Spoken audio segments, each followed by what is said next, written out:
Bonjour à tous. On va donc commencer cette table ronde sur le mal logement, qui va durer jusqu'à 16 heures. Donc ça veut dire qu'on a 1 heure et demie entre nous pour à la fois écouter nos invités et puis prendre un petit temps aussi d'échange et de débat.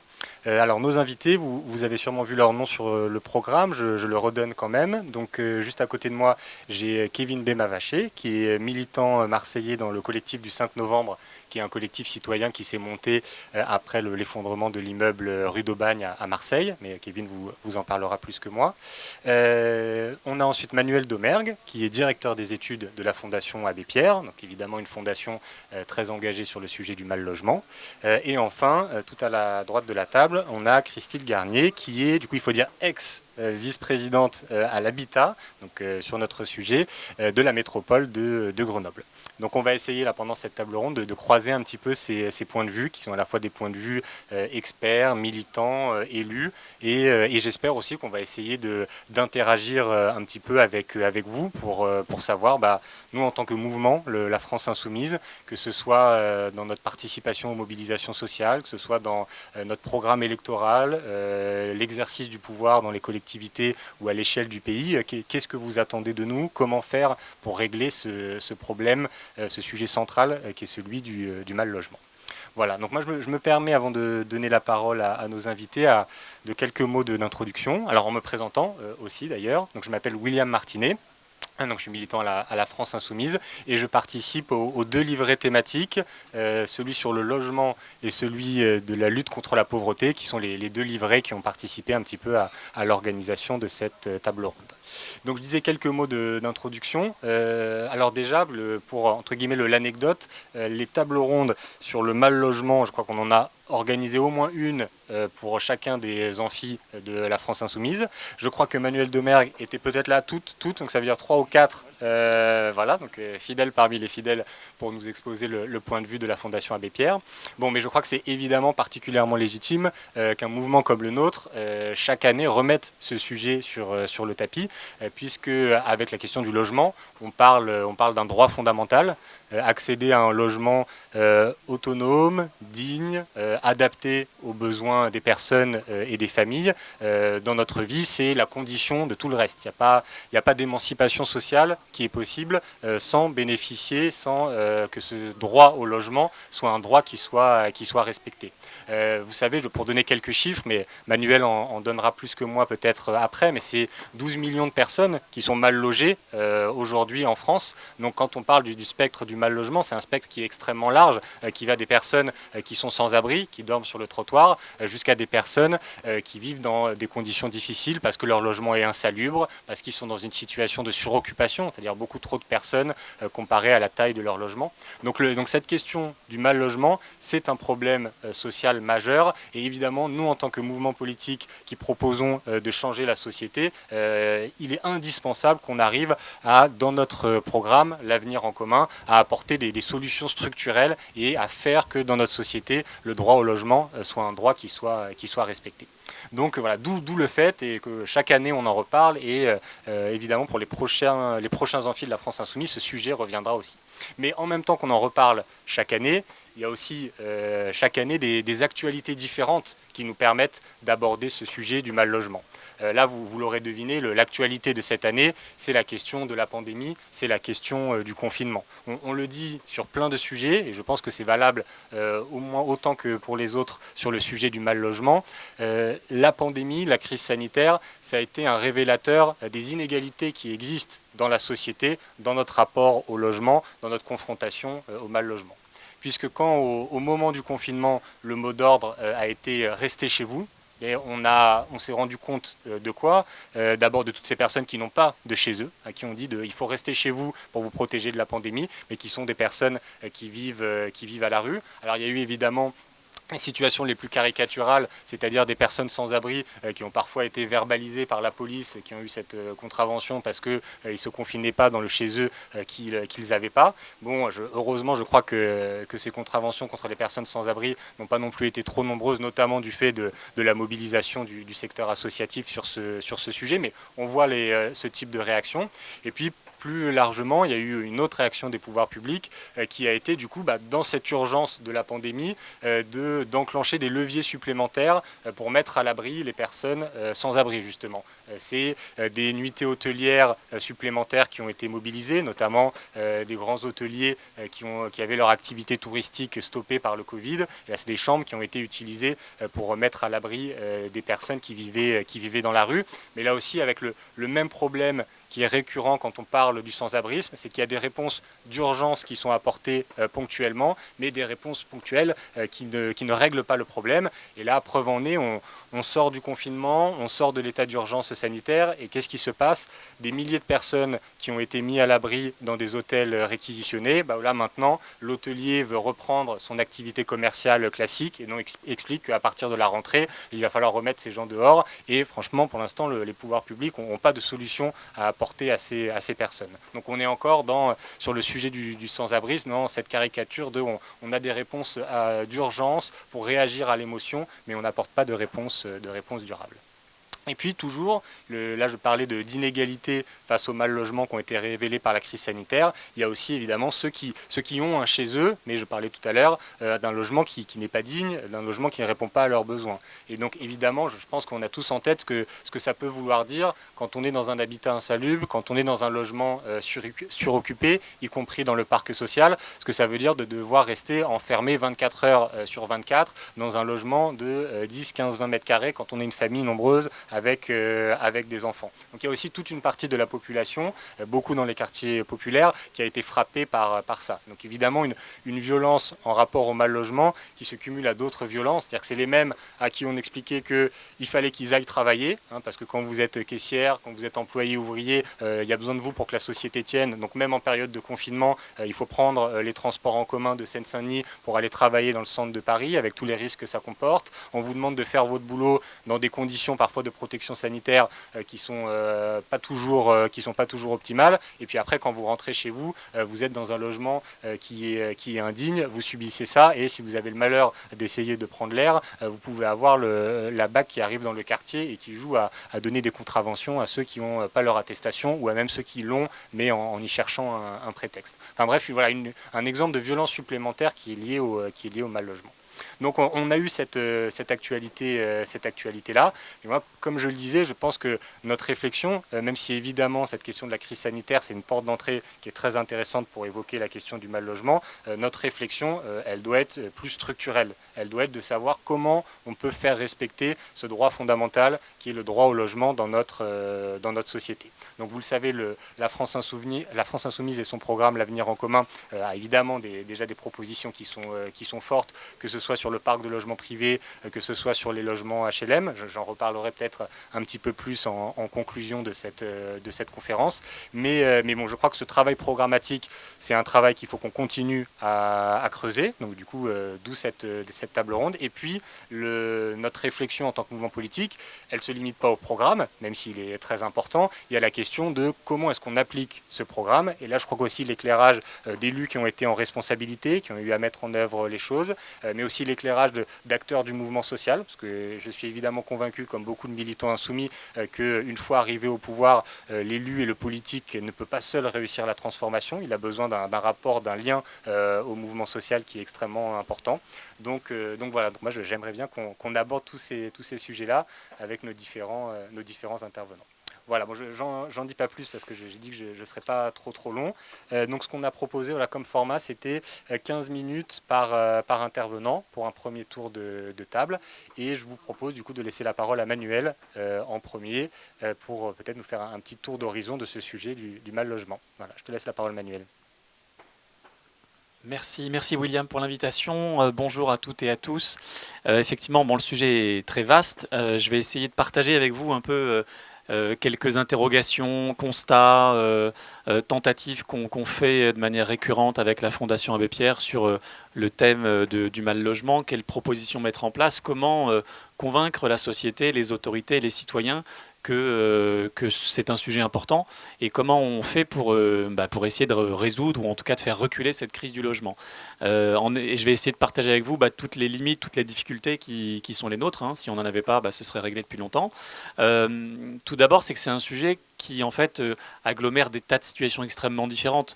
William a parlé du nombre de personnes qui sont, alors nous on dit les personnes mal logées, c'est les personnes qui sont en surpeuplement accentué, qui n'ont pas de logement du tout, qui vivent dans des logements indignes. Ça, c'est 4 millions de personnes. Et plus 12 millions de personnes qui sont touchées par la crise du logement, c'est-à-dire des personnes qui sont en surpeuplement plus modéré, qui sont dans des coprodégradés, qui sont en impayés de loyer ou en précarité énergétique ou qui ont un taux d'effort qui est insoutenable. Et donc tout ça mis bout à bout, ça fait à peu près 15 millions de personnes. Mais en fait, on s'aperçoit que, parce que 4 plus 12, ça fait 15, parce qu'il y en a qui sont dans les deux catégories, bref, en fait, il n'y a pas grand-chose en commun, en vrai, mis à part le terme que nous, on met dessus, entre des gens qui sont en bidonville et des personnes qui ont un logement correct, mais dans lequel il fait un peu froid de temps en temps, quoi. Donc tout ça, on peut dire que c'est la crise du logement, mais en fait, les solutions, la vision qu'on a sur ces personnes, le diagnostic, les mobilisations sont très différentes. Donc ça complique beaucoup les choses. Ce qui complique aussi beaucoup les choses, c'est que c'est pas simplement le résultat d'une mauvaise politique du logement. En France, on a des politiques du logement depuis longtemps, que pas mal de pays nous envient. Alors évidemment, elles sont très imparfaites et parfois assez indécentes vu le résultat. Mais force est de constater que la crise du logement, c'est aussi le réceptacle d'autres crises. La crise de la psychiatrie, de l'accueil des migrants, la crise économique évidemment, etc. etc. Donc il n'y a pas de solution miracle uniquement par le ministre du logement ou les élus au logement qui pourraient permettre de résoudre la crise du logement. Donc ça touche à beaucoup de choses qui sont des problèmes de société, qui sont difficiles à gérer, d'autant plus qu'il y a un phénomène démographique qui lui pour le coup n'est pas sur lequel le politique a très peu de prise évidemment. On est dans un pays qui a une démographie dynamique, notamment parce qu'il y a de plus en plus de ménages d'une seule personne, et donc ça alimente une demande de logement plus importante qu'avant. On est d'ailleurs un pays assez spécifique là-dessus en Europe, et tout ça, évidemment, c'est plus compliqué quand il faut construire 300 000 logements en plus chaque année, juste pour absorber les nouveaux ménages qui arrivent, les gens qui décohabitent, les jeunes qui arrivent, etc. etc. En plus de résoudre la pénurie de logements qu'on connaît déjà. Donc c'est assez compliqué. Le tout dans un rapport de force qui est défavorable, on va dire quand même, aux mal logés. On est parfois dans l'histoire du pays, il y a eu des moments forts de mobilisation, l'appel de l'abbé Pierre en 54, où on pourrait même parler des mobilisations de Georges Cochon dans l'entre-deux-guerres, les enfants de Don Quichotte en 2007. Kevin, tu nous parleras de la mobilisation à Marseille à partir de l'effondrement des immeubles de la rue de Bagne, mais structurellement, on n'a jamais vu de manifestation avec des centaines de milliers de personnes qui défilaient contre le mal logement.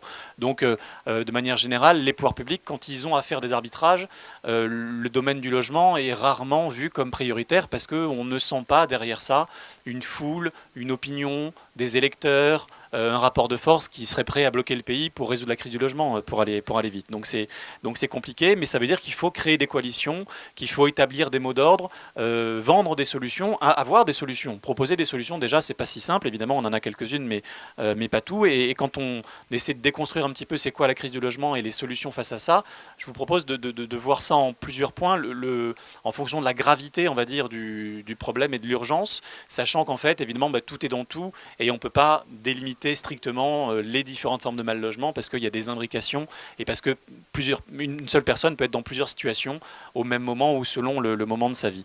Je pense que quand même le plus urgent et le plus simple finalement à résoudre, parce que d'un point de vue quantitatif, c'est pas énorme, ce sont les personnes qui sont sans domicile. À la fois les personnes sans abri qui vivent à la rue et les personnes sans domicile au sens, elles n'ont pas de logement propre et donc sont hébergées dans des centres d'hébergement, des hôtels, etc. ou chez des amis. On estime qu'il y a à peu près 300 000 personnes qui sont sans domicile en France, donc soit à la rue, soit dans des centres d'hébergement, sur un pays de 67 millions d'habitants. C'est évidemment extrêmement grave, mais on voit bien qu'on a à peu près 34 millions de logements en France. Ne serait-ce que des logements sociaux, on en a 5 millions, 500 000 attributions de logements sociaux par an. Donc pour résoudre un problème qui concerne 300 000 personnes, donc à peu près 150 000 logements, on voit qu'on pourrait trouver des solutions sans faire une révolution, sans changer structurellement la société, sans même créer des désagréments, des déséquilibres chez des acteurs économiques, etc. On voit que là, on est sur un phénomène relativement marginal. Donc on pourrait le faire, d'autant plus que William l'a dit très justement, on connaît la méthode depuis maintenant pas mal d'années. Il y a un diagnostic qui est partagé auprès de tous les acteurs. Enfin vraiment, en France, en Europe, l'État, les collectivités, c'est la philosophie du logement d'abord. Pour les personnes qui sont à la rue, la solution, c'est pas des chambres d'hôtel, c'est pas des centres d'hébergement, c'est des logements d'abord. C'est une philosophie qu'on n'a pas inventée, hein. C'est des praticiens aux États-Unis, puis ensuite en Angleterre, aux Pays-Bas. Ça fait ses preuves en Finlande. La Finlande est un pays qui a supprimé le sans-abrisme quasiment grâce à cette philosophie, qui est en gros l'inverse de ce qu'on fait généralement en France. En France, on a augmenté très fortement, on a quintuplé en quelques années les dépenses d'hébergement d'urgence, et en fait ça aboutit à ce que les gens ne soient pas trop à la rue, donc évidemment c'est pas négatif, mais ils stagnent dans des solutions d'hébergement qui sont inconfortables, indignes, et qui ne leur permettent pas de se relancer dans la vie, de reprendre un parcours de soins, reprendre une formation, un boulot, revoir leur famille, etc. Parce que c'est extrêmement précaire. Et donc la solution, c'est de fournir un logement tout de suite, un logement pérenne, de droit commun. Donc ça, c'est la philosophie officielle du gouvernement depuis le plan quinquennal Logement d'abord en 2017-2018, qui avait été fortement poussé par la Fondation et que Macron avait endossé.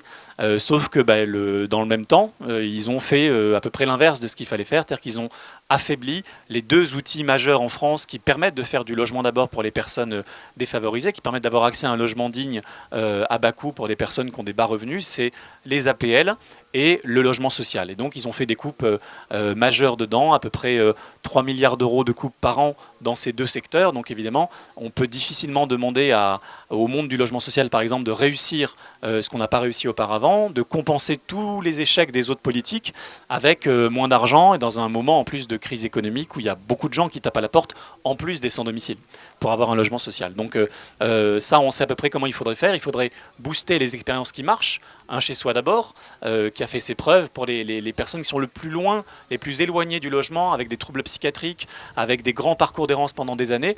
Et ben ça, on a pu montrer que un vrai logement tout de suite, sans passer par des chambres d'hôtel, et ben ça, c'était efficace et c'était même moins cher pour les finances publiques.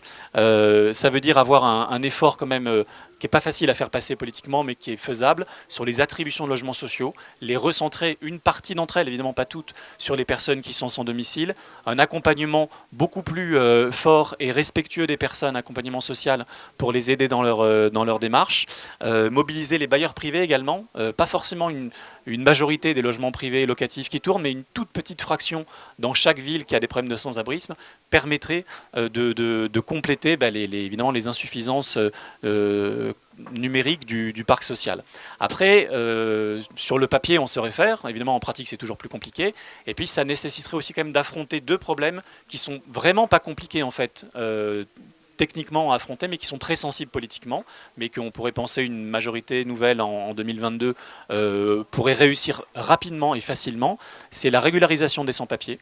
Parce que quand on parle des personnes qui sont sans domicile dans les plus grandes situations, marchands de sommeil, habitat indigne, bidonville, il y a plein de problèmes, de causes différentes, mais il y a une cause qui est simple à résoudre, c'est les personnes qui sont en situation irrégulière sur le territoire, ou à droit incomplet, ou parfois c'est plus ambigu que ça. Ça coûte rien pour le coup. Même ça peut rapporter financièrement aux finances publiques. Par contre, évidemment, politiquement, en fonction de là où vous vous situez, ça peut être un geste politique qui a un coût, en tout cas qui est une prise de risque, parce que régulariser les sans-papiers ou un grand nombre de sans-papiers, c'est pas consensuel, je ne vous apprends rien dans la société, et en tout cas c'est pas le choix qu'a fait cette majorité, et du coup il y a des situations qui sont quasiment indémerdables, quoi. Enfin, où avec le temps, au bout de 10 ans, 15 ans, des personnes sont régularisées, mais c'est-à-dire pendant tout ce temps-là, elles se débrouillent dans une semi-clandestinité, et les pouvoirs publics, les travailleurs sociaux, les bailleurs sociaux ont très peu de solutions à apporter, à part des trucs bricolés, plus ou moins officiels, etc. Mais voilà, on ne peut pas éviter ce sujet. Tous les acteurs qui sont engagés dans le logement d'abord, y compris au niveau ministériel, enfin vraiment dans les cabinets, etc., sont convaincus que c'est ça la solution, une des solutions, qui est facile à faire pour le coup, mais ça bloque au niveau de l'Élysée, de Matignon, de l'intérieur, pour des raisons purement idéologiques, politiques. L'autre point, qui du coup n'est pas gratuit, mais qui n'est pas compliqué du point de vue technique, c'est augmenter les minima sociaux, parce que les bailleurs sociaux, ils ont du mal quand même, ils peuvent parfois, mais ils ont quand même du mal à trouver des loyers plus charge, qui soit accessible à des personnes qui sont au RSA strict, quoi, 550 € par mois. C'est quand même difficile pour tous payer, plus payer quand même une part de loyer, même très bas. Donc ça c'est compliqué, donc il faut augmenter ces minima sociaux et évidemment les ouvrir aux moins de 25 ans parce que pareil, hein, que vous avez moins de 25 ans, vous avez 0 € par mois pour vivre quand vous êtes dans la merde et que vos parents sont pas là, que vous n'avez pas de diplôme, de boulot. Aucun bailleur social, même avec la meilleure volonté du monde, vous trouvera un loyer à 0 €, sachant qu'il faut vivre par ailleurs. Donc là aussi c'est pas tellement un problème budgétaire, hein, c'est pas énorme, c'est vraiment un problème idéologique, politique, avec un gouvernement, et on pourrait dire pareil du gouvernement précédent, ne veulent pas assister les jeunes, proposer que le RSA comme perspective dans la vie, etc. Tous ces poncifs qu'on connaît pour juste empêcher les gens d'avoir le minimum vital, hein. On ne parle vraiment pas d'abus ou de choses dispendieuses, vraiment juste pouvoir mettre un toit, même inconfortable, au-dessus de sa tête. Après, donc ça, honnêtement, la partie sans domicile, sans abri est compliquée, mais numériquement est pas si compliqué que ça, et on pourrait, en quelques années, nous on estime en 5 ans dans les villes moyennes et en 10 ans dans les grandes métropoles, Paris, Lyon, Marseille, effectivement là c'est quand même très très compliqué, même si on avait des gouvernements et des élus locaux très volontaristes, on pense qu'on peut résoudre la question du sans-abrisme. Ce qui est compliqué, c'est que c'est pas que les 300 000 qu'on a aujourd'hui, c'est un flux qui s'alimente. Si demain on relogeait les 300 000 personnes sans domicile, dans 1 an, dans 2 ans, il y aurait des nouveaux sans domicile parce que la société n'a pas changé, parce qu'il y a des expulsions locatives, des gens qui divorcent, des gens qui tombent à la rue, qui sont virés par leurs parents, qui perdent leur boulot, etc. Donc c'est pour ça aussi que c'est compliqué, c'est que c'est pas un one shot, mais c'est quand même, je pense, assez faisable en quelques années si on y met les moyens et si on a la volonté politique. Là où c'est plus compliqué, c'est si on passe à l'étage un peu supérieur, l'étage des 4 millions de personnes qui sont mal logées. Donc je l'ai dit, surpeuplement accentué, taudis, bidonville, etc. Très très mal logés. Là on est vraiment sur des situations d'urgence, mais les personnes ne sont pas forcément à la rue.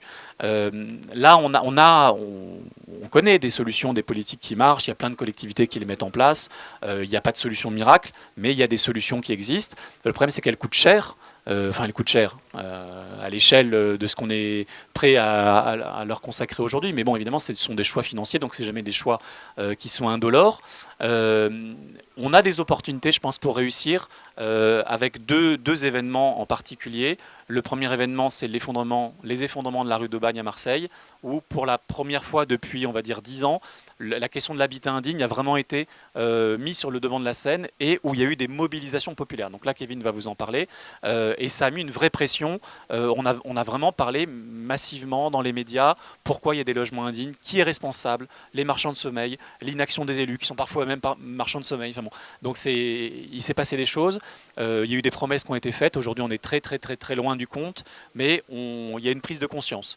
Et si on a des élus locaux qui s'organisent au niveau intercommunal, qui consacrent de l'argent pour avoir des équipes sur le terrain, de techniciens, parce que c'est compliqué, hein, c'est vraiment compliqué pour sortir les personnes de l'habitat indigne, pour forcer les propriétaires à faire des travaux, pour récupérer les sommes engagées, etc. Mais les collectivités qui ont des services consacrés à ça, dédiés, professionnels sur la durée, parce que ça prend du temps, ils obtiennent des résultats. Donc ça, on pense qu'on pourrait réussir, mais ça prendrait des années et des années, parce qu'il y a 600 000 logements indignes en France, et que même avec la meilleure volonté du monde, souvent ça prend des années pour sortir un logement indigne de son statut d'indignité, pour reloger les personnes. Après, il y a un sujet qui est un peu connexe, mais qui n'est pas le même, c'est la précarité énergétique. Là, on peut dire que ça touche plus de monde, 12 millions de personnes qui sont en situation de précarité énergétique, mais là aussi, il y a une précarité énergétique parfois légère et parfois très, très lourde et très grave.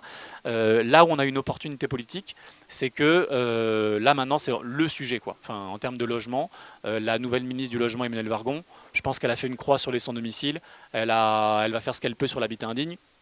Son sujet sur les 2 ans qui viennent, c'est la précarité énergétique. Pourquoi ? Parce que ça rencontre la vague écolo, le mouvement climat, la génération climat, et parce que dans la situation de crise économique dans laquelle on est, tout le monde s'accorde, c'est pas une histoire de gauche, droite, centre ou quoi que ce soit, tout le monde s'accorde pour dire que s'il faut mettre de l'argent public sur un secteur pour relancer l'économie sans emballer la machine climatique, le plus simple, c'est la rénovation énergétique des logements. C'est pas le seul, hein, mais c'est le plus simple parce qu'il coche toutes les cases.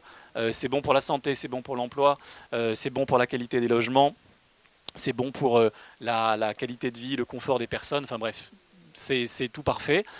Donc on peut espérer que même un gouvernement qui ne serait pas très ouvert à nos propositions va annoncer dans les jours qui viennent quand même quelques milliards de plus sur le sujet. Donc là, on a l'impression que la société est prête. La Convention citoyenne, en gros pour le climat, là, il y a un mois, a mis ça vraiment le sujet phare en avant, a fait des propositions qui sont les bonnes. Elles sont connues depuis longtemps. Nous, on a mis en place une coalition avec des entreprises, des syndicats, des associations environnementales, sociales qui s'appelle Rénovons et qui a depuis des années a listé toutes les propositions à faire, les a chiffrées. Ça rapporte de l'argent à l'État, ça rapporte de l'argent aux ménages. Il faut obliger les bailleurs privés, les bailleurs sociaux et progressivement les propriétaires occupants au moment du changement de logement, les obliger à faire des rénovations énergétiques dans leur logement avec un financement public jusqu'à 100% pour les personnes qui ont des difficultés. Mais ce n'est pas le cas de tout le monde, notamment les bailleurs privés. Ils sont très peu à avoir des difficultés. Là, il faut les obliger. Donc c'est un choix politique qui n'est pas facile, mais qui est simple techniquement à faire. Je veux dire, on ne parle pas d'envoyer des gens sur la Lune. On parle d'isoler des logements et de changer la chaudière et de faire une ventilation double flux. Je pense que la France en est capable. Voilà. C'est pas toujours simple, mais on en est capable. Et là, donc si on oblige, si on finance bien, si on décide aussi de ne pas faire des travaux cosmétiques, mais des travaux performants dès le premier coup pour arriver tout de suite au niveau BBC, c'est-à-dire le meilleur niveau de performance énergétique, on sait que ça marche et on sait que c'est faisable et qu'en une génération, on peut à peu près rénover tout le parc de logements. Donc ça, c'est possible. L'opportunité du plan de relance fait aussi que l'État va mettre de l'argent, l'État, les collectivités vont mettre de l'argent et qu'on sera en mesure, si on le veut, d'imposer des contreparties aux entrepreneurs, aux propriétaires pour à la fois des contreparties sociales, environnementales, pour bien le faire. Là où c'est plus dur, je pense, pour terminer, c'est si on veut vendre à la majorité de la population des Français que dans le prochain quinquennat, le président, sa majorité, va être capable de régler la crise du logement qu'on subit tous plus ou moins. Enfin, on aimerait tous payer un peu moins notre loyer ou notre logement, notamment dans les grandes villes. Bref, celui qui va promettre ça, il peut trouver des améliorations, mais c'est quand même compliqué, surtout s'il veut faire les sans-domicile priorité absolue, les mal logés priorité absolue également. Dire à tout le monde que vous n'allez pas payer votre mètre carré à Lyon, Paris ou Marseille à 7 ou 8 000 euros du mètre carré, mais 2 fois moins. Moi, je ne m'engagerai pas là-dessus. On peut faire des choses. Il y a notamment, par exemple, l'encadrement des loyers. Ça a fait ses preuves pour les locataires du parc privé. Donc, c'est 20% des gens, ce n'est pas tous. Ça a fait ses preuves. Ça peut avoir un effet d'entraînement pour faire baisser les prix à l'achat aussi. C'est un peu hypothétique, mais il y a quand même des possibilités de réussir ça. Encadrer les loyers. Le parc social, là aussi, c'est pas être un grand sorcier que de dire que ça marche, parce que ça marche depuis 100 ans en France, donc c'est de l'argent qui est bien investi. Donc on pourrait passer, il y a à peu près 20% des logements en France qui sont des logements sociaux, on pourrait l'augmenter dans les zones tendues pour passer à 25 ou 30%, et notamment dans les zones tendues, les communes qui sont pas volontaristes là-dessus, mais ça va pas changer les conditions de logement de la majorité des Français, Après, on peut inventer d'autres modèles pour sortir du marché, c'est les logements. Donc c'est tout le débat qu'on peut avoir, si vous voulez, sur l'habitat coopératif ou sur les offices fonciers solidaires qui consistent à dissocier le foncier qui resterait public ou communautaire ou municipalisé, donc sorti de la spéculation, et le bâti qui serait à vous. Vous achetez le bâti, donc c'est 2 fois moins cher. Vous êtes chez vous, vous êtes dans votre logement, que ce soit un appartement ou une maison, mais vous êtes propriétaire que des murs. Et donc vous pouvez revendre dans 50 ans, dans 60 ans vos murs, mais le foncier il reste dans la propriété publique, et donc il ne voit pas ses prix augmenter. Donc ça marche, ça a commencé à se mettre en place, les offices fonciers solidaires, ça marche aussi à l'étranger. L'habitat coopératif, à travers des petites coopératives d'habitants, ça marche aussi, mais ça marche, on parle de quelques milliers de logements. Donc là, c'est hyper intéressant pour inventer des nouvelles formes ah oui, ben voilà, des formes anti-spéculatives, mais on ne passera pas d'une forme marginale à une forme générale, généralisée en quelques années et même en quelques décennies. Donc ce sera compliqué. Et pour conclure là-dessus, même si on ne fait pas baisser les prix, on peut quand même redistribuer les fruits de la rente immobilière. Ça passe notamment par une taxation des plus-values immobilières, des plus-values foncières, des successions, des donations, parce que l'argent qu'on paye tous quand on achète ou quand on loue, il ne part pas dans la nature, il part dans la poche de certains, et cet argent, on peut le capter à des moments clés.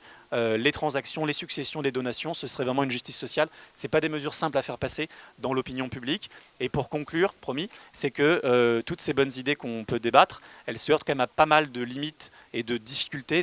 On a peu de connaissances chiffré sur c'est quoi le mal logement, les prix du logement, etc. Il y a un déficit de connaissances. On a une adversité idéologique sur il ne faut pas encadrer les marchés parce que, etc., qui est difficile à surmonter. Une gouvernance locale qui est assez merdique.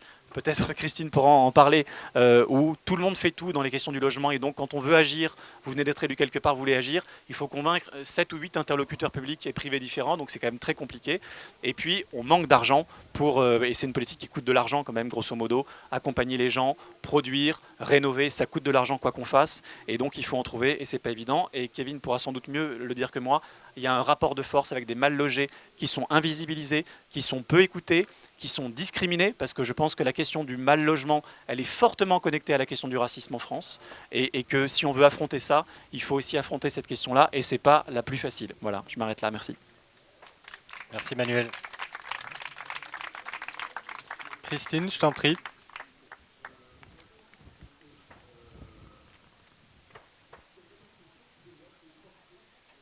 Merci, ça va ou vous survivez pour l'instant?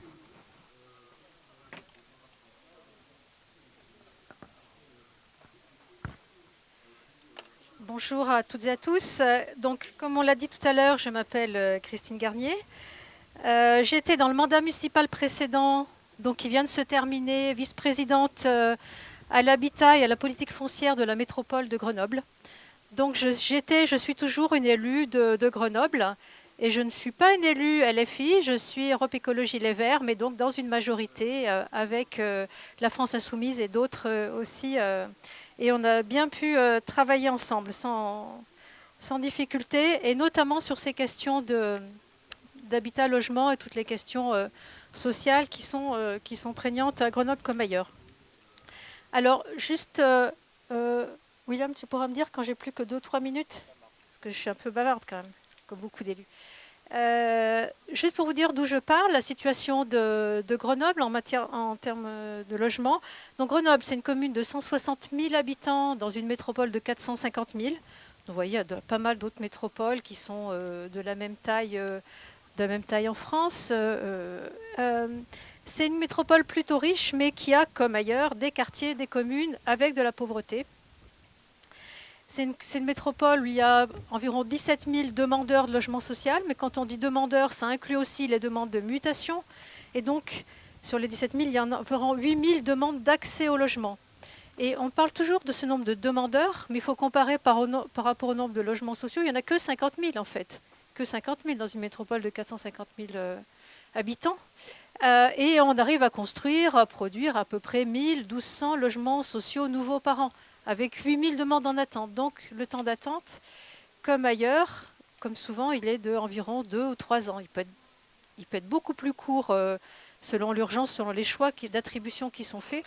Mais comme dans beaucoup d'endroits, la situation est difficile, même avec une politique d'habitat qui a été importante, dynamique, même avant notre arrivée. Donc avant 2014, il y avait déjà une métropole qui était quand même relativement à gauche et qui faisait pas mal. Je parlerai assez peu des logements indignes parce qu'on en a moins que d'autres, parce que le bâti est quand même plus récent, mais j'en parlerai peut-être après Kevin, pour dire ce qu'on peut faire dans les questions, expliquer ce qu'on peut faire aussi en tant qu'élus locaux et comment on peut arriver à avancer. Sur cette question de personnes sans domicile personnel, on a fait, comme ça s'est fait ailleurs, une nuit de la solidarité, c'est-à-dire une soirée où, avec plein de bénévoles, on a fait le tour de la ville et on a décompté les personnes qui étaient dehors. Et donc, on a trouvé 104 personnes vraiment à la rue, 242 personnes en squat ou en campement, 143 en abri précaire journalier, 1268 en hébergement d'urgence. Ça, c'est les personnes qu'on a décomptées. Il y en avait probablement, bien sûr, beaucoup d'autres qui étaient bien cachées dans des coins qu'on n'est pas allé voir. Des personnes aussi dans des squats qu'on n'a pas trouvés ou en hébergement précaire chez des proches. Alors, quand ça se passe bien, c'est chez des amis, mais ça peut être aussi chez des profiteurs quand on est hébergé. Donc, peut-être des centaines, des milliers. Et puis aussi des milliers de personnes qui sont sur occupation ou qui sont encore chez leurs parents et chez qui ça devient intenable, ou qui se retrouvent de nouveau chez leurs parents passé 50 ans, et ça, on a des cas aussi qui arrivent. Ou des milliers qui vieillissent dans des logements non adaptés au vieillissement. Et c'est aussi un problème qui se développe. Voilà la situation sociale vite fait. Alors, sur les compétences, la répartition des compétences, eh bien, comme dans beaucoup d'agglomérations, pour rappeler rapidement dans quel contexte on est, c'est l'État qui pilote et qui gère la politique du logement global. Et c'est l'État qui donne l'aide à la pierre au logement. C'est l'État aussi qui est responsable de l'hébergement et qui, notamment sur des foyers, des chambres d'hôtel, c'est l'État aussi qui est responsable du DAO, donc du droit au logement opposable, du droit à l'hébergement opposable pour les personnes défavorisées, et qui a pour ça des logements sociaux qui sont en réservation, donc il peut les attribuer, et qui a 25% de tout le parc de logement social quand même, théoriquement en réservation pour ça. Mais ça fonctionne assez mal, à vrai dire. C'est très peu efficace. Donc l'État, le département ensuite, lui, il a la responsabilité sociale, enfants, famille, personnes âgées, personnes handicapées. Quand, comme chez nous, il est à droite, en fait, il ne fait pas grand-chose pour aller vite.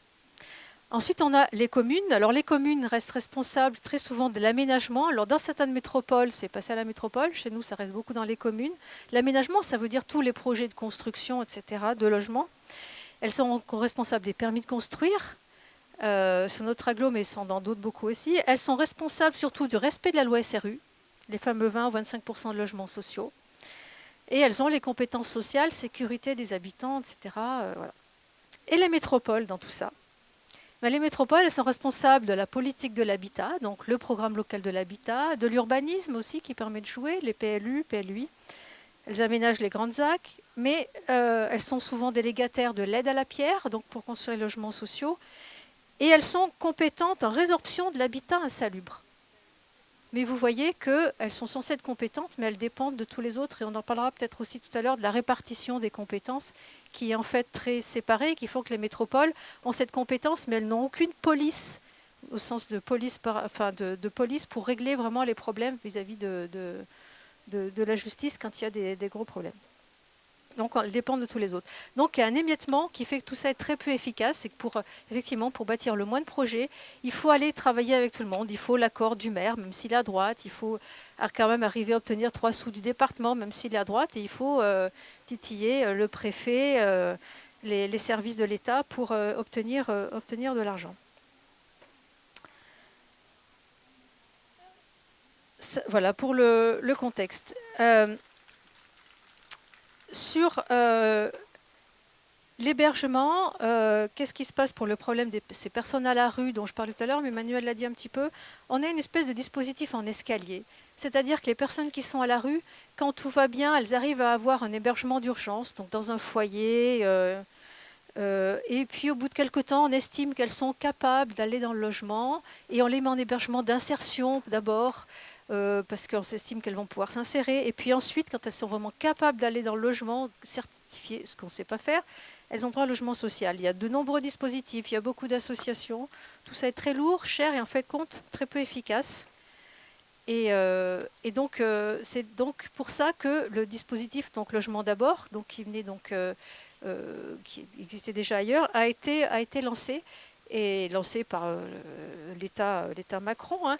Mais nous, donc, au niveau de la métropole de Grenoble, puisque c'était intéressant, on a candidaté, on a été retenu. Alors, comment ça fonctionne, Logement d'abord ? Ce n'est pas un nouveau dispositif, c'est censé être la coordination de tous les dispositifs, et puis c'est aussi des moyens supplémentaires, et une subvention qui arrive de l'État pour travailler sur l'accompagnement, surtout sur l'accompagnement donc, des ménages dans l'accès au logement.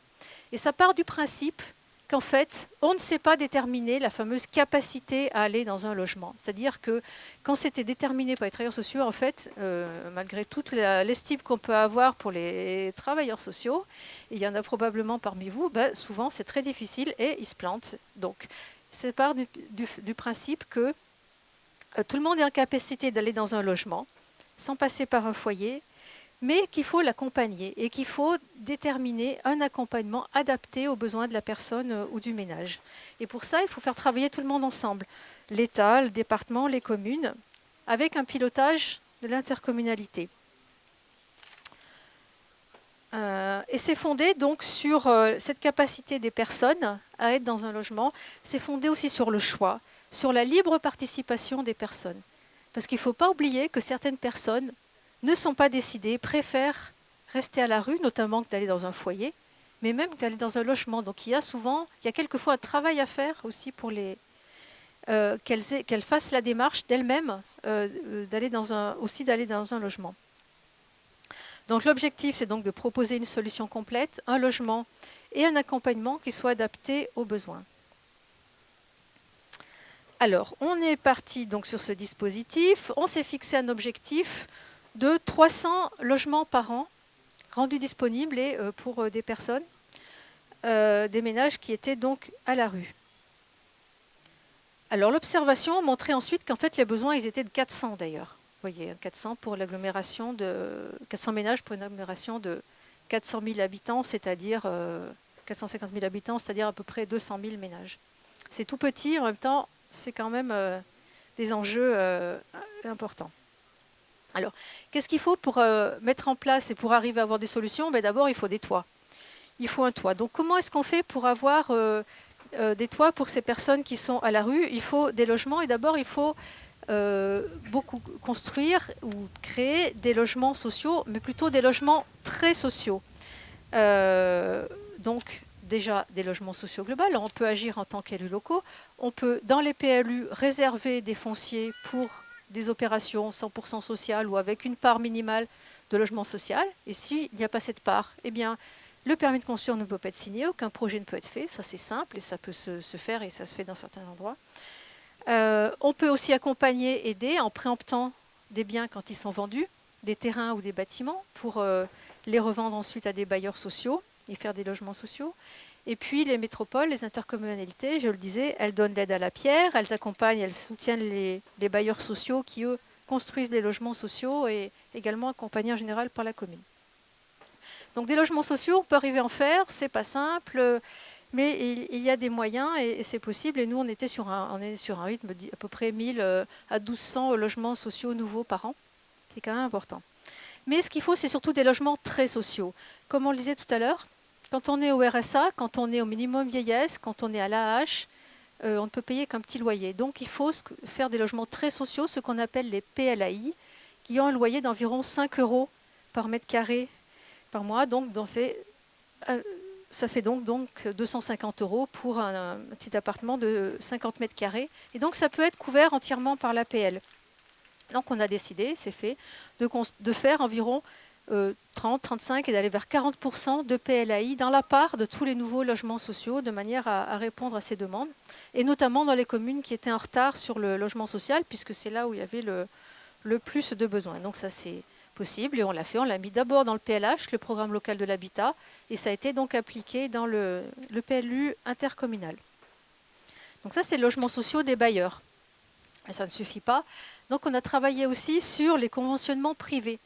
Donc ce sont les logements privés, mais conventionnés en social et donc avec un loyer social ou très social. Et les propriétaires bénéficient notamment de la défiscalisation COS, c'est-à-dire quand même 85% de déduction fiscale par rapport à leurs revenus. Donc c'est quand même intéressant, mais c'est compliqué à faire puisqu'il faut les faire un par un, puisque c'est logement par logement. C'est intéressant puisque du coup on a des logements sociaux qui sont diffusés partout dans la ville, il n'y a pas de temps de construction non plus, on n'attend pas. On peut utiliser les logements vacants aussi, donc ça c'est intéressant.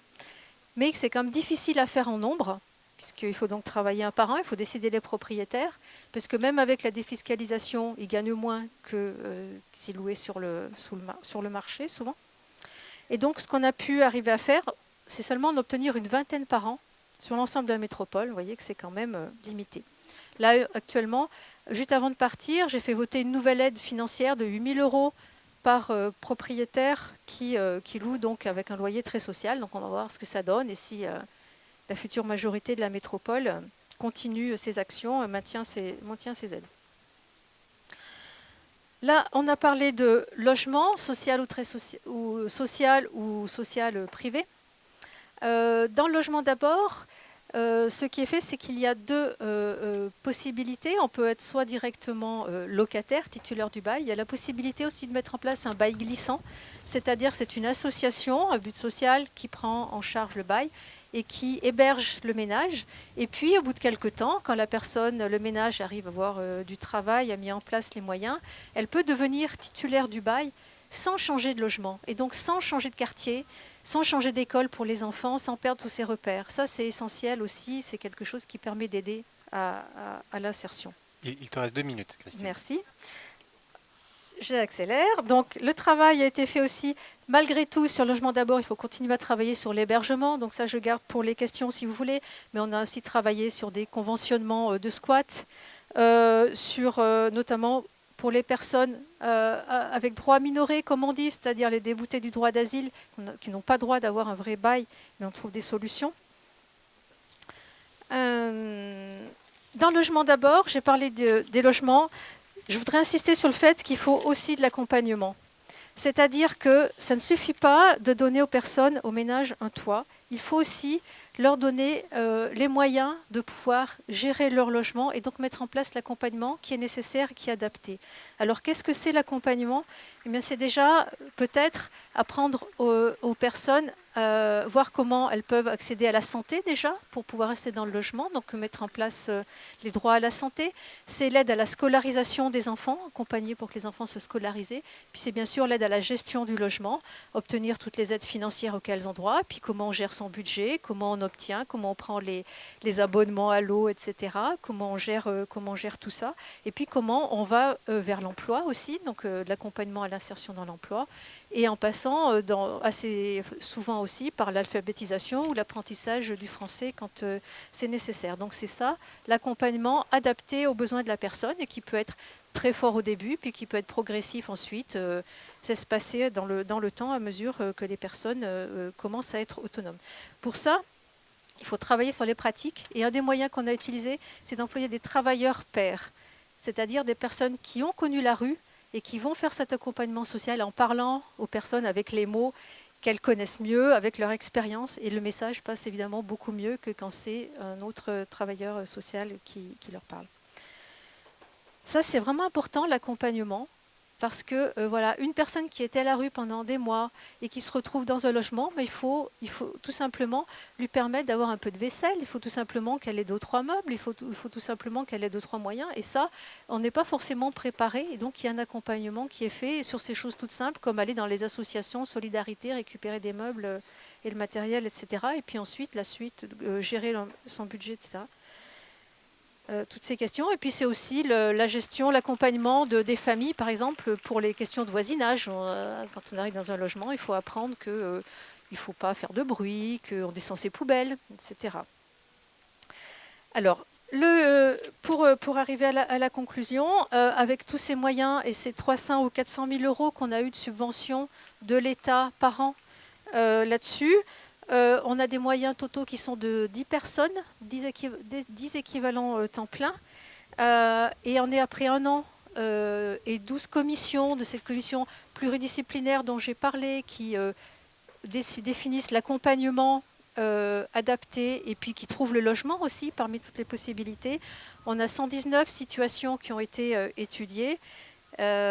Pour 87 dossiers vraiment retenus, dossiers c'est terrible de dire ça, mais ménages vraiment choisis, possibilités, et actuellement 27 ménages qui sont entrés dans le logement. Vous voyez que c'est tout petit par rapport aux besoins dont je parlais tout à l'heure, 300, 400 par an, mais on est seulement au bout d'un an, et puis ça devrait monter en charge. Malgré tout, probablement, on voit que les 300 ou 400 000 euros qui sont accordés par l'État ne sont pas suffisants. La métropole a mis beaucoup aussi. Donc il faut une volonté politique de l'intercommunalité et de l'argent. Et puis il faut aussi probablement beaucoup plus pour arriver à petit à petit vraiment mettre fin à ce scandale qui est le scandale des personnes à la rue. Pour terminer sur les propositions qui seraient à faire pour des politiques plus efficaces, très rapidement, bon, on l'a dit, c'est simplifier ce pilotage des compétences qui sont trop répartis et qui font qu'on n'avance pas parce qu'il faut décider tout le monde. Donc moi, ce que je proposerais, c'est un pilotage par les intercommunalités, parce que les communes, très souvent, notamment les petites communes, n'ont pas du tout les moyens d'aller les mettre en place. Mais évidemment, pour ça, il faudrait une élection vraiment, un vrai suffrage direct dans les intercommunalités pour un vrai contrôle des électeurs. Il faudrait aussi que l'État se remette à donner de l'aide à la pierre aux bailleurs sociaux, arrête de ponctionner les bailleurs, reviennent sur les réformes qui ont été faites et redonnent de l'argent, puisqu'il y a des vrais besoins financiers pour que les bailleurs sociaux puisse produire des vrais logements sociaux, et notamment des très sociaux, les PLAI. Au lieu de financer, l'État finance beaucoup par la défiscalisation Pinel, le privé, qui est cher et qui est très peu efficace. Il faudrait aussi obliger au respect de la loi SRU sur les 20 ou 25% de logements sociaux. Il y a trop de communes qui ne respectent pas encore et les pénalités sont trop faibles ou elles trichent avec, et donc il faudrait d'autres moyens, en les obligeant à faire aussi des logements très sociaux. Démultiplier les moyens du logement d'abord, je l'ai dit, et en attendant surtout ne pas fermer tous les foyers, ne pas arrêter de financer ce que fait encore l'État, c'est-à-dire les nuits d'hôtel qui coûtent trop cher, mais petit à petit transférer cet argent qui est important, ces sommes qui sont importantes, qui sont affectées aux nuits d'hôtel, vers d'autres solutions, donc comme le logement d'abord ou comme les foyers quand il y en a encore besoin. Et bien voilà, je crois qu'on va laisser la place aux questions. Kevin, je t'en prie. Merci beaucoup William et merci à tous les trois. Merci pour l'invitation. Donc Kevin Vacher, je fais partie du collectif du 5 novembre, donc qui s'est constitué en réaction à l'effondrement de 3 immeubles le 5 novembre 2018 dans la rue dans laquelle j'habite à Noailles. La rue d'Aubagne, donc Noailles étant l'un des quartiers populaires du centre-ville de Marseille qui borde la Canebière. Donc je vais revenir dans mon intervention un petit peu sur cette mobilisation en partant du postulat que vous en avez sûrement un petit peu entendu parler, notamment par votre présence ici et votre intérêt pour la question du logement, mais en partant aussi du postulat qu'il y a eu une sorte de plafond de verre sur la situation marseillaise pour de multiples raisons et que, à part des personnes assez intéressées à ce sujet, à mon avis, le sujet a fait réagir un certain nombre d'acteurs politiques et d'acteurs sociaux, mais que notamment du fait de la mobilisation des Gilets jaunes qui a démarré 2 semaines plus tard, c'est une mobilisation qui est relativement peu connue et qui mérite à être connue. La mobilisation démarre dans la semaine qui suit l'effondrement. L'effondrement a lieu le lundi 5 novembre à 9h05 du matin. Dans une rue donc, qui est extrêmement passante. Je vais vous décrire un petit peu les lieux et le drame en lui-même, qui à mon avis donne quelques clés d'explication à l'ampleur de la mobilisation qui a eu lieu ensuite. La rue d'Aubagne, c'est une des quelques rues historiques qui sont considérées comme les premières artères du centre-ville de Marseille et qui relie, enfin qui sert, qui est l'un des liants historiques entre le quartier de la Plaine, qui est une colline qui est à 10 minutes environ à pied du Vieux-Port, et le Vieux-Port qui historiquement était un port industriel qui a été reconverti ensuite en lieu de plaisance. C'est aussi ce quartier, c'est aussi l'un des points de départ de la ligne ferroviaire qui va vers l'est de Marseille, d'où le nom de la rue d'Aubagne, Aubagne étant une ville moyenne de l'est marseillais. Donc c'est l'un des lieux par lesquels historiquement les gens transitent pour aller vers l'est marseillais. C'est un quartier qui a un patrimoine assez important avec un mélange d'immeubles comme les immeubles qui sont effondrés qui datent d'il y a 3 siècles, d'immeubles post-haussmanniens, un quartier qui a une valeur patrimoniale extrêmement importante, une valeur symbolique pour la ville, qui incarne l'image du Marseille populaire qui est souvent remis sur la carte postale mais qui sert aussi de fierté marseillaise. Donc c'est un quartier et une rue qui sont hautement symboliques pour la ville. Dans les 2 immeubles qui s'effondrent, enfin 3 immeubles, parce qu'il y en a un qui s'effondre en fin de journée ensuite, l'un d'eux est habité, le numéro 65 de la rue d'Aubagne, et 8 de mes voisins sont morts dans cet immeuble. Dans ces 8 personnes qui sont décédées, on retrouve parmi les 8 victimes un paysage social extrêmement symbolique de ce que peut être le centre-ville de Marseille, ce qui est pour moi aussi une des explications de l'ampleur des mobilisations. On retrouve une mère de famille comorienne qui faisait des ménages, on retrouve un vendeur de cigarettes de contrebande, on y retrouve également une artiste précaire qui avait été délogée il y a quelques années auparavant à cause du projet Euromède, qui est un des grands projets de restructuration d'une partie du centre-ville de Marseille qui a passé des années à la rue. On retrouve un serveur, une personne péruvienne qui bossait comme à l'accueil d'un hôtel. On retrouve donc des métiers assez différents, des personnes blanches et non blanches, dans lesquels l'ensemble de la Marseille populaire va se reconnaître. Si je dis ça, c'est que c'est un élément assez important, c'est qu'on sort dans le drame lui-même d'une vision relativement misérabiliste, mais qui a évidemment lieu d'être, comme quoi le mal logement ne toucherait que des personnes extrêmement précaires, des personnes sans papier, étrangères, sous le joug de marchands de sommeil. Cet immeuble n'est pas un immeuble tenu par un des marchands de sommeil, c'est un immeuble qui est tenu par un syndic de copropriété et qui s'effondre. Je ne vais pas rentrer dans les détails de l'expertise judiciaire, mais qui s'effondre suite à 20 ans en réalité de conflits juridiques entre les propriétaires des 3 immeubles qui se touchent, qui est le 63, 65 et 67 rue de Bagne, dont l'un des immeubles appartient au bailleur social de la ville de Marseille, Marseille Habitat.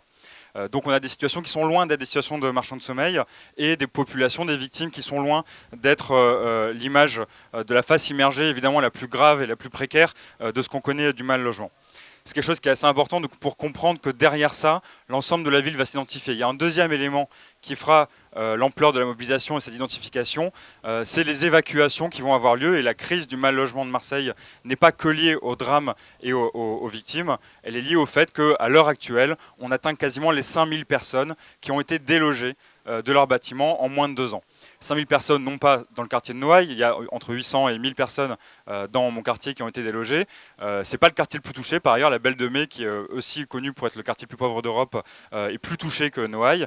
Donc en fait c'est l'ensemble de l'hyper-centre-ville de Marseille, et y compris des zones d'habitat anciens et indignes dans le nord et le sud de la ville, y compris le sud qui sont des quartiers plutôt bourgeois. Donc c'est l'ensemble de la ville qui va être touchée. Et dans ces évacuations, on retrouve évidemment un très grand nombre, voire une majorité de personnes extrêmement précaires, dont un très grand nombre de sans-papiers, mais on retrouve également un grand nombre de classes moyennes, y compris appartenant à des métiers qui ont accès à la parole publique. Je pense à un exemple très concret, c'est plusieurs journalistes qui vont être évacués de leur logement et qui vont être sensibilisés par eux-mêmes à la question.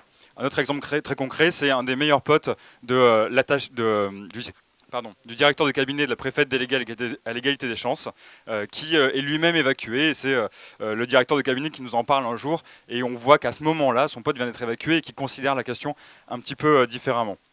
Et enfin, le dernier élément qui va constituer la mobilisation, c'est qu'on est à Marseille dans une situation où ce drame et la mobilisation qui se suit, avec 4 manifestations qui réunissent plus de 20 000 personnes et d'origine sociale extrêmement différentes, on est à Marseille dans une situation où cet événement va être le cristallisateur d'une vingtaine d'années de mobilisation pour le droit à la ville, qui commence en fait à la fin des années 90, et je vous passe tous les détails, mais qui vont toucher une grande partie du centre-ville et du nord de la ville, avec beaucoup de mobilisation, notamment dans les quartiers populaires de la ville, sur des questions d'habitat insalubre dans le logement public, et qui vont préparer entre guillemets le terrain à ce que cette question-là elle est posée à l'agenda politique, y compris à l'agenda des mobilisations sociales, constamment depuis une vingtaine d'années, et que le collectif 5 novembre et notre mobilisation va évidemment s'appuyer, et on va constituer des coalitions avec l'ensemble des mouvements sociaux ou organisations comme la Fondation Abbé Pierre ou des collectifs de quartier qui eux-mêmes avaient préparé le terrain sur ce travail-là. Le collectif du 5 novembre, pour vous dire rapidement, c'est environ, au plus fort de la mobilisation, environ 150 personnes qui sont extrêmement actives au quotidien. Ça ne l'est plus évidemment 2 ans plus tard. C'est des personnes qui sont délogées elles-mêmes, c'est des voisins du drame comme moi. C'est une petite minorité, mais importante, de militants sur la question du logement. Moi-même, ça fait une dizaine d'années que je militais déjà sur ces questions-là. Et c'est une extrêmement grande majorité de personnes qui sont touchées soit effectivement en tant que voisins, soit en tant que proches des victimes, soit évidemment un bon gros tiers de personnes qui ont été elles-mêmes délogées dans ces 2 années. Cette situation, évidemment, ça va être une mise en lumière de la caractéristique, du caractère structurel du mal logement à Marseille, qui en fait était extrêmement connu pour ceux évidemment qui s'intéressaient au sujet, et qui de manière régulière, au gré des rapports institutionnels ou des mobilisations sociales, fait le devant de l'actualité, et où évidemment les actions de l'État ou de la mairie sont totalement insuffisantes. Pour vous donner quelques exemples, l'exemple le plus connu, celui qui a été repris très régulièrement, c'est celui du rapport Nicole, du nom d'un inspecteur général qui avait été mandaté par la ministre socialiste de l'époque, qui en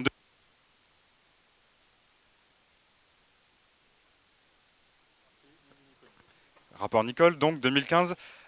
Donc Monsieur Nicole qui pond un rapport qui est un rapport au vitriol sur l'absence de politique suffisamment ambitieuse d'une part de la mairie de Marseille, mais aussi d'une part de l'État. Puisque évidemment, vous en avez sûrement entendu parler, c'est la mairie de Marseille qui a été directement accusée, parce qu'on est dans une situation où le maire Jean-Claude Gaudin, 25 ans sur le fauteuil, est accusé de par les diverses affaires, de par le clientélisme, de par l'état des écoles, du logement, etc. Il est au centre de toutes les attentions, mais il ne faut pas oublier également qu'il y a un partage de compétences extrêmement complexe et bordélique entre métropole, mairie et État. Dans ce rapport Nicole, notamment ce qui est pointé, c'est par exemple la vétusté du parc global sur la ville, où on estime à 40 000 logements, soit 100 000 personnes, soit 13% du parc de résidence principal qui est touché par l'indignité de l'habitat. Des chiffres qui vont être ensuite confirmés par les différents rapports de la Fondation Abbé Pierre. Ce qui est également pointé aussi, c'est l'insuffisance du suivi des politiques publiques.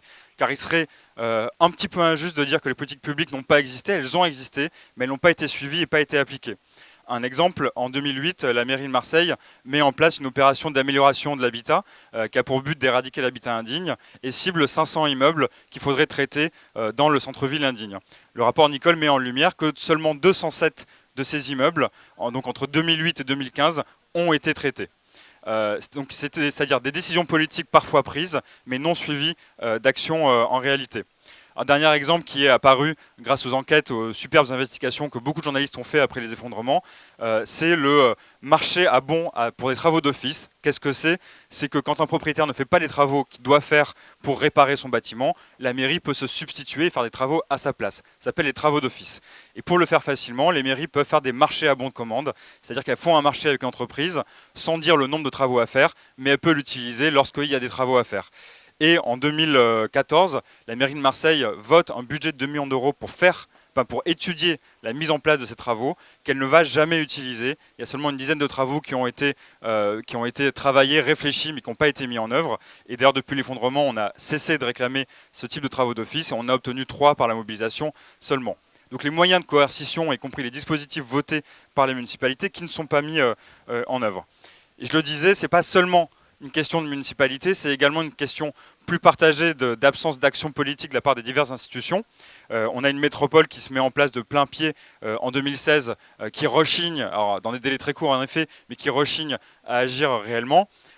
Pour exemple et pour preuve, celui qui va être délégué à l'habitat indigne après l'effondrement est un directeur d'école privée qui n'a absolument aucune compétence sur les questions d'habitat, qui ne se les a pas constituées ensuite, qui plusieurs mois plus tard ne connaissait pas les bases élémentaires du droit du logement, ce qui a mérité des échanges très houleux entre lui et nous.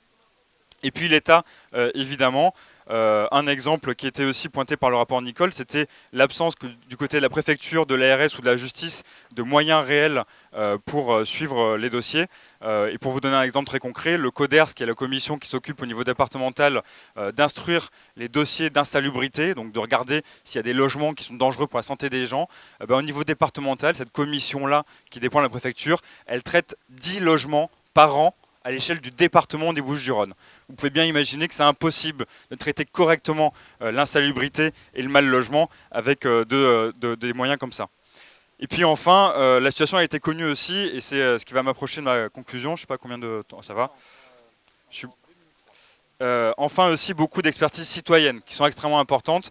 On est dans une ville, Marseille, qui a appris, on a discuté hier dans l'atelier sur l'auto-organisation, on a une ville qui n'a pas un État absent, ça serait faux de le dire. Marseille est une des villes de France dans lesquelles l'État est le plus présent en termes de financement public, notamment en palliant à des dysfonctionnements structurels des collectivités sur le terrain, et aussi parce qu'il y a une situation d'extrême pauvreté à Marseille qui fait que l'État met sous perfusion la ville systématiquement. Ce qui n'empêche pas les défaillances ensuite dans la façon de fonctionner.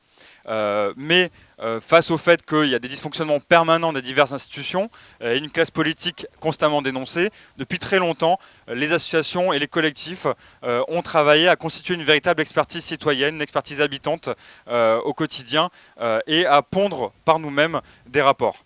Jusqu'à présent, sur la question du logement, et c'est peut-être un des enjeux majeurs, je pense, pour les mouvements pour le logement.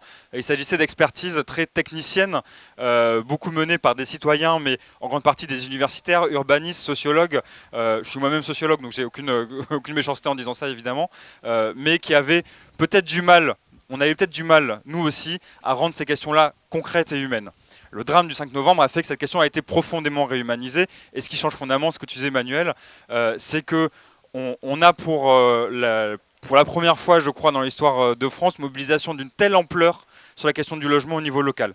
On a évidemment les exemples des mouvements squat ou des Don Quichotte à Paris, mais qui sont des mouvements qui ne sont pas des mouvements de masse, qui sont des mouvements extrêmement médiatisés, qui ont fait problème, c'est extrêmement important. On a des fondations telles que la Fondation Abbé Pierre qui continuent à marteler le problème, notamment tous les ans grâce au rapport de la Fondation Abbé Pierre, mais on n'avait jamais eu un mouvement de masse qui avait réhumanisé cette question. Mais ce mouvement de masse, il s'appuie sur cette expertise citoyenne qui précédait et qui avait elle-même mis en lumière un certain nombre d'éléments structurels du mal logement. Sur le 65 rue d'Aubagne en lui-même, par exemple, l'immeuble effondré dans lequel il y a les 8 victimes, l'association Noailles Ombre et Lumière, qui est une association de vieux militants du droit à la ville, pour le dire très simplement, avait déjà pointé les risques d'effondrement de cet immeuble en 2015, si je me souviens bien. Et puis évidemment, cette expertise citoyenne avait pointé les solutions aussi. L'association Centre-Ville pour tous, qui est une association historique du droit à la ville qui se crée autour de mobilisations à la fin des années 90 et début années 2000, avait, en s'appuyant sur les chiffres de l'INSEE qui pointent 37 000 logements vacants à Marseille, avait essayé d'affiner un petit peu cette statistique-là et de désigner que sur la rue de la République, qui est une des grandes artères de Marseille, qui a été l'objet d'opérations de promotion immobilière et d'gentrification importantes, sur cette artère, il y avait 1100 logements qui étaient vacants et disponible quasi immédiatement, en quelques années peut-être au maximum, pour être remis sur le marché et pouvoir accueillir les personnes mal logées. Donc sur la base de cette expertise citoyenne qui nous précédait, on a pu constituer une cause, un problème local, un problème public, un problème politique qui a animé la ville jusqu'à maintenant encore et qui a rythmé l'agenda politique et qui a réussi à coaliser autour de nous des mobilisations populaires d'une très grande importance sur une diversité de questions, qu'il s'agisse de la cause des sans-papiers, de la question des écoles insalubres qui s'effondrent sur la gueule des gamins, sur le logement, qu'il soit public ou privé, etc. Je conclurai là-dessus. S'il y a quelque chose dont on peut se faire, dont on aimerait porter l'hérédité et qu'on aimerait porter à travers le pays et auprès de nos alliés dans l'ensemble des collectifs ou associations qui agissent là-dessus, c'est l'importance de l'expertise citoyenne poussée jusqu'au bout sur ces questions-là. Souvent, on a, et je pense que je prêche des convaincus ici à la France Insoumise sur cette question-là, mais souvent on a tendance à considérer que l'expertise citoyenne, c'est mieux savoir où est-ce qu'il faut mettre le feu rouge. C'est ça, c'est extrêmement important. Mieux savoir où il faut mettre le feu rouge, c'est extrêmement important, c'est vrai. Mais c'est aussi de pouvoir pallier à des fois une certaine absence ou insuffisance de la technicité. C'est-à-dire que proposer des mesures extrêmement techniques et pertinentes du point de vue du droit ou de la compétence sur les questions bâtimentaires, sanitaires, etc., c'est fondamental, mais s'appuyer sur une expertise quotidienne et construire des solutions avec les habitants, c'est un cap en avant qui peut être franchi. Et dans notre expérience, on a, parce qu'à l'intérieur du collectif et à son extérieur, on avait toutes les compétences réunies, c'est-à-dire l'expertise d'usage des personnes mal logées, mais aussi des compétences plus universitaires ou de vieux militants, on a réussi à créer une belle alchimie à travers ce collectif. Notamment l'un des outils qu'on a mobilisé le plus, ça a été l'Assemblée des délogés.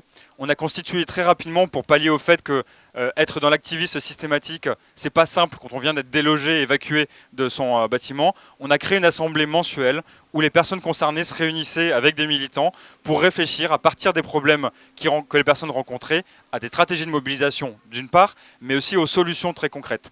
Et pour donner un exemple très concret, on a écrit à travers ces assemblées une charte du relogement. Charte du relogement, c'est un terme que tous les gens qui militent sur le logement connaissent parce que c'est un truc institutionnel qui parle à l'oreille des institutionnels. D'ailleurs, le maire de la ville et la préfète, on les a convaincus en 2 secondes parce que ils ne se sont pas méfiés, en gros, ils ont considéré que c'était un truc qui leur parlait, qu'ils connaissaient. Mais sauf qu'on a pris cet outil-là pour écrire nous-mêmes un document de 20 pages de politique publique dans lequel on a trouvé toutes les solutions pour rendre opérationnel le droit et pallier aux insuffisances du droit. Sur la question de la prise en charge des sans-papiers, des propriétaires occupants, sur l'accueil social des personnes, on a trouvé systématiquement les bonnes solutions qu'il fallait. Et par la mobilisation populaire pendant 6 mois, on a réussi à imposer ça à la préfecture et au vote du conseil municipal. C'est une pensée politique extrêmement intéressante à mon avis, qui consiste à se dire que les vrais experts c'est nous et que les élus sont des exécutants. Et de considérer qu'on peut servir les politiques publiques, les négocier évidemment, se mobiliser pour les imposer et ensuite faire en sorte que l'institution doive appliquer des choses qu'on a écrites nous-mêmes. Et quand je dis écrites nous-mêmes, je me souviens d'une assemblée des délogés qui a duré pendant 4 heures où c'est moi qui me tapait la tâche de devoir lire le document en l'état où on était des différentes assemblées. Pendant 4 heures, j'ai lu 20 pages en m'arrêtant à chaque paragraphe avec 10 minutes de débat derrière pour réécrire le passage. Et c'est possible de réunir 100 personnes concernées ou solidaires pour écrire ce genre de document. Et ça, c'est une expérience à mon avis intéressante. Et pour conclure, ce que j'aimerais dire sur la situation actuelle, c'est que la situation de crise du mal logement et du péril sur les bâtiments continue aujourd'hui, pendant le confinement, pendant les 8 semaines de confinement, on a eu 29 immeubles qui ont été évacués. C'est pas rien, 29 immeubles, c'est autant d'habitants. Qu'aujourd'hui, la nouvelle mairie, pour l'instant, ne sait pas trop comment agir dans sa relation au collectif, a fait des promesses et d'intégrer notamment l'application réelle jusqu'au bout de la charte du relogement dans son programme. On verra comment ça va se passer. Notre posture à nous reste égale à celle d'avant, c'est de considérer que l'expertise citoyenne, elle doit être mise en avant et que les élus sont là pour appliquer ce qui peut être produit. On espère évidemment que des élus de gauche agiront très différemment que les élus de droite qu'on avait juste avant.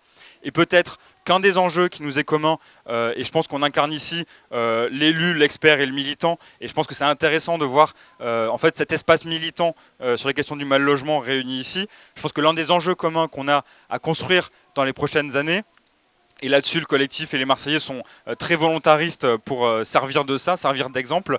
C'est de reposer cette question-là au niveau national, qui est une question finalement très consensuelle, mais qui, parce qu'elle touche une minorité de notables, de marchands de sommeil, de propriétaires, pas forcément marchands de sommeil, mais pas forcément sympathiques non plus, de propriétaires qui sont parfois des élus. À Marseille, on a eu 7 élus qui ont été épinglés pour être des marchands de sommeil, c'est pas rien, mais qui touche aussi des bailleurs sociaux, des institutions qui se comportent comme des marchands de sommeil, et à Marseille, on en a des exemples. Je pense qu'un grand front sur la question du logement est indispensable, évidemment, et qui doit articuler ces 3 compétences dont on a pu discuter ici aujourd'hui. Merci. Merci Kevin. Alors, comme promis, on va passer aux questions, aux échanges avec vous. Donc je vous propose, je vais faire le tour, je vous tends le micro, vous gardez le masque, comme ça on n'a pas besoin de désinfecter le micro à chaque fois. Et donc je vous propose des prises de parole, on va dire de 2 minutes à chaque fois, pour faire bref et efficace. Et on va alterner les prises de parole femmes et hommes. Voilà, c'est parti. Hop, tu es juste devant moi. Vas-y. Alors bonjour, merci pour votre intervention à chacun et chacune. Ma question s'adresse plutôt à Manuel et à toi William à propos de l'augmentation des minima sociaux. C'est ce que tu as évoqué Manuel. Et à la France Insoumise, on propose entre autres d'augmenter les minima sociaux, d'accorder une allocation d'autonomie aux jeunes entre 18 et 25 ans de 800 €. Je me pose la question de l'impact que ça peut avoir sur le marché du logement, notamment sur l'augmentation des prix du marché privé, pour faire face à ces nouvelles ressources qu'auront les gens une fois les minima sociaux augmentés et ces nouvelles allocations accordées. Je me demande comment on peut faire, mis à part, l'encadrement des loyers, 2, la construction massive de logements sociaux pour contrebalancer l'offre du privé et donc contrer cette augmentation des prix. Désolé, c'est peut-être un peu technique, peut-être que Manuel, tu pourras clarifier mon propos. Voilà, je me pose ces questions. Quels outils, en fait, très concrètement, on peut avoir pour contrer cette augmentation des prix du marché privé? Je te remercie. On va prendre quelques questions avant de retourner auprès des intervenants. Oui, bonjour. D'accord. Moi, je voulais savoir comment on arrivait à construire à bas prix quand on voit qu'il y a des appartements qui sont vendus à 3 000, 4 000 € le mètre carré. Comment on arrive à construire beaucoup moins? Parce que même ceux à 4 000 €, ils ne sont pas toujours de très bonne qualité. Je voulais savoir comment vous faites. Est-ce qu'il y a d'autres interventions? Alors, on a dit qu'on alternait. Bonjour. Je voulais revenir sur la question de la mobilisation autour de la question du logement et du mal logement. L'exemple du collectif du 5 novembre est en effet très inspirant. On a évoqué des expériences précédentes, mais je voulais avoir votre avis à tous les trois sur ce qui manque en France en particulier pour amorcer une mobilisation plus durable autour de la question du mal logement. Pourquoi on manque de structures comme des formes de syndicats des personnes qui sont dans le logement privé, de la même façon qu'on a des syndicats pour les travailleurs. Une question qui est aussi centrale, qui occupe autant le quotidien de chaque Français, d'une façon ou d'une autre, on est tous impactés par la crise du logement. Qu'est-ce qui manque pour véritablement amorcer une mobilisation durable autour de cette question, sachant qu'en plus il y a des exemples dans d'autres pays où cela est bien plus prégnant et actif. Je pense à l'Allemagne, je pense à la Scandinavie, je pense même au Canada, où des associations de locataires sont très courantes et où on a des formes de coopération active qui pourraient aussi mettre en pratique ce que Kevin évoquait, cette idée d'une expertise citoyenne, de façon beaucoup plus durable et pour qu'on s'en reprenne, pour qu'on reprenne en main cette question-là, qu'elle ne demeure pas un domaine justement technique à l'avenir. Merci. Merci. Bonjour, Zora, de l'association Droit au logement dans le 06 en fait. Moi je voulais faire une proposition et en fait j'ai un témoignage en fait à apporter qui va devenir assez... C'est quelque chose en fait qui, moi je pense, ça va exploser complètement. En fait, on a en ce moment quelques propriétaires, ça fait une année maintenant en fait. On sait que le propriétaire en fait, quand dans une copropriété, il est solidaire de l'ensemble de la copropriété. Or, là, à l'heure actuelle, en fait, on a tout un tas de propriétaires qui sont en impayés depuis le confinement, mais déjà avant avec la paupérisation. Et le problème, en fait, c'est que ça fait couler toute la copropriété puisqu'ils sont solidaires.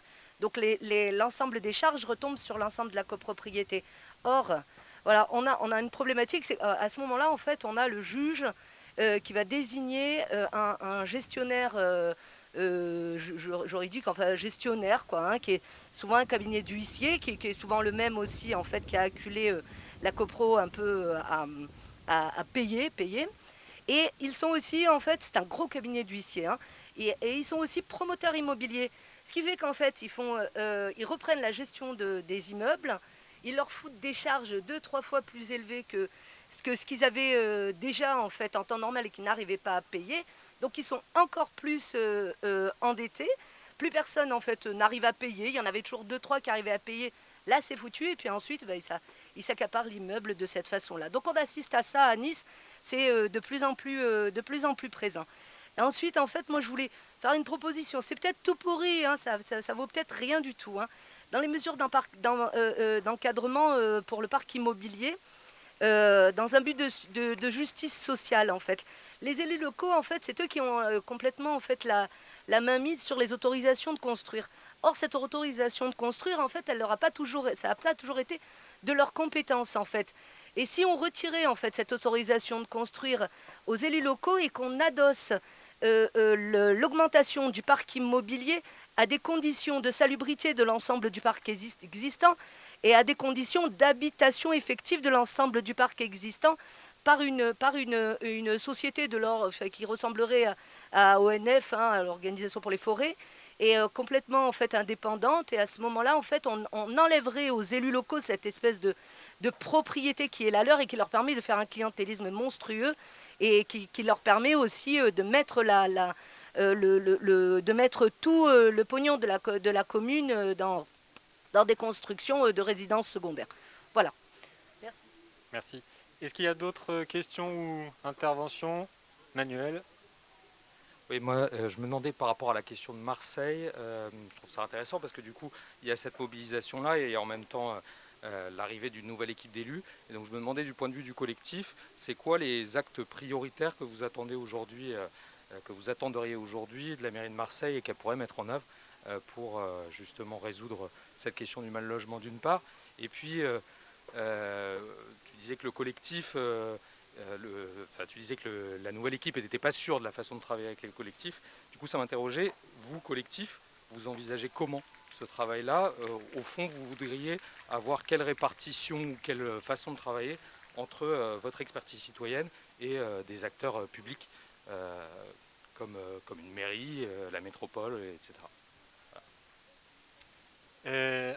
Une dernière intervention, après je vous propose qu'on retourne auprès de nos intervenants. Merci. Bonjour, donc Marie, je suis adjointe au logement à Tours depuis peu.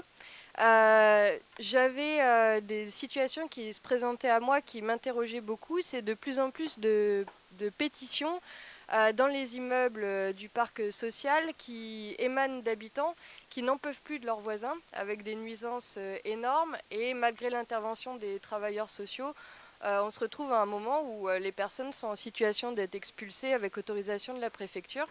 Et on sait que derrière, c'est des personnes qui sont déjà en logement très social et qui, ça va être très très difficile de les reloger. Et j'ai pas de réponse par rapport à ça. Et puis j'avais une deuxième chose dont je voulais parler, et ça c'est plus pour le positif. On expérimente quelque chose qui fonctionne très bien, qui est en même temps que les gardiens dans le parc social, un accompagnement administratif pour les gens, qui fait en fait que le bailleur social dépose les demandes à la CAF, accompagne pour les demandes de RSA, et ça a permis de réduire énormément les problèmes d'impayés, et en même temps de lutter contre une précarisation des personnes qui sont déjà dans le logement social. Et je crois qu'on est les seuls à avoir lancé ça pour l'instant. Et voilà, c'était un témoignage. Merci. Alors, je ne sais pas dans quel ordre. Est-ce qu'il y a quelqu'un en particulier ou quelqu'une? Christine?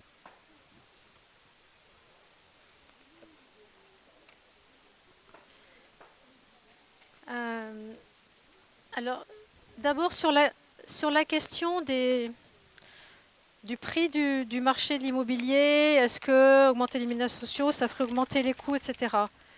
Alors, qu'est-ce que c'est que les prix du marché de l'immobilier? C'est uniquement le prix que les gens peuvent payer et ont envie de payer. C'est créé par simplement la loi de l'offre et la demande, comme tout marché. Et donc, quand il n'y a pas beaucoup de logements, les gens sont capables et se mobilisent pour payer plus cher, ceux qui peuvent. Et c'est ce qui fait monter les prix. Il faut bien différencier le prix du marché, qui est donc le prix que fait payer un promoteur privé, donc le plus cher possible pour faire le maximum de marge, tout simplement, du coût. Et du coup, qui est le coût de la construction et le coût Quand on parlait de prix qui sont à 4 000 € par mètre carré, par exemple, un logement, le coût de la construction, c'est techniquement, le coût, c'est 1 500 € par mètre carré, plus peut-être des études, etc., des frais, peut-être si c'est peut-être 2 000 €. Et là-dedans, ce qui compte beaucoup aussi, c'est le coût du foncier. Donc la façon de limiter les coûts de construire pas cher, c'est de limiter les coûts du foncier. Et c'est là où les collectivités locales peuvent agir.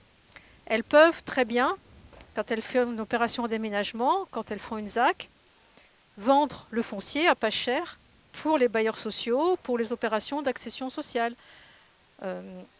Donc ça, c'est ce qui est fait sur la métropole de Grenoble depuis longtemps et qu'on a tenu un prix maximum du foncier au mètre carré pour les bailleurs sociaux, donc à 210 € par mètre carré du logement de plancher ensuite construit.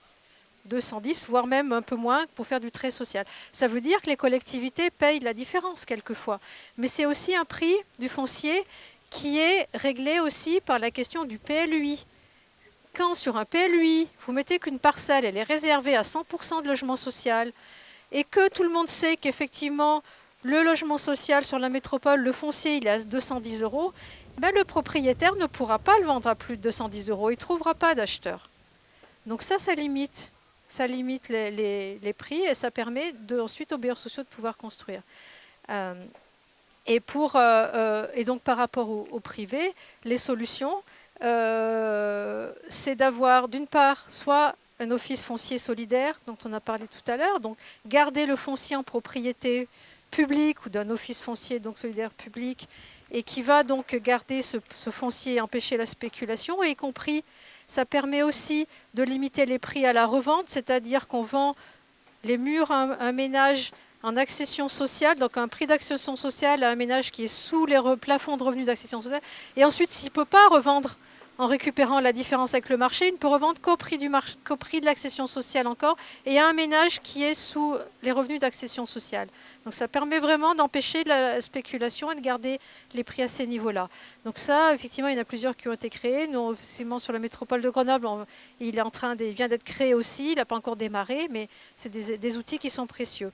Et après, on peut avoir aussi pour faire du privé. On peut avoir des SEM, des sociétés d'économie mixte, donc avec une majorité publique, et qui créent des logements privés qui sont vendus à un prix raisonnable. Ça peut être juste au-dessus, ça peut être de l'accession sociale, ou ça peut être un peu juste au-dessus pour les personnes, les ménages qui ont des revenus un peu supérieurs, mais un prix raisonnable et qui n'est pas 4 000 ou 5 000 euros du mètre carré. Donc il y a des moyens de limiter les coûts comme ça sur la construction. Sur la revente, évidemment, c'est beaucoup plus compliqué. Une fois que ça a été vendu à 4 000 ou 5 000 euros, c'est difficile, comme on disait tout à l'heure, de dire, ben voilà, on va diviser les prix, parce que celui qui a acheté à ce prix-là va quand même faire un peu la tête et venir voir un peu le maire ou les élus en disant, vous avez divisé le prix de mon patrimoine par deux. Donc c'est compliqué.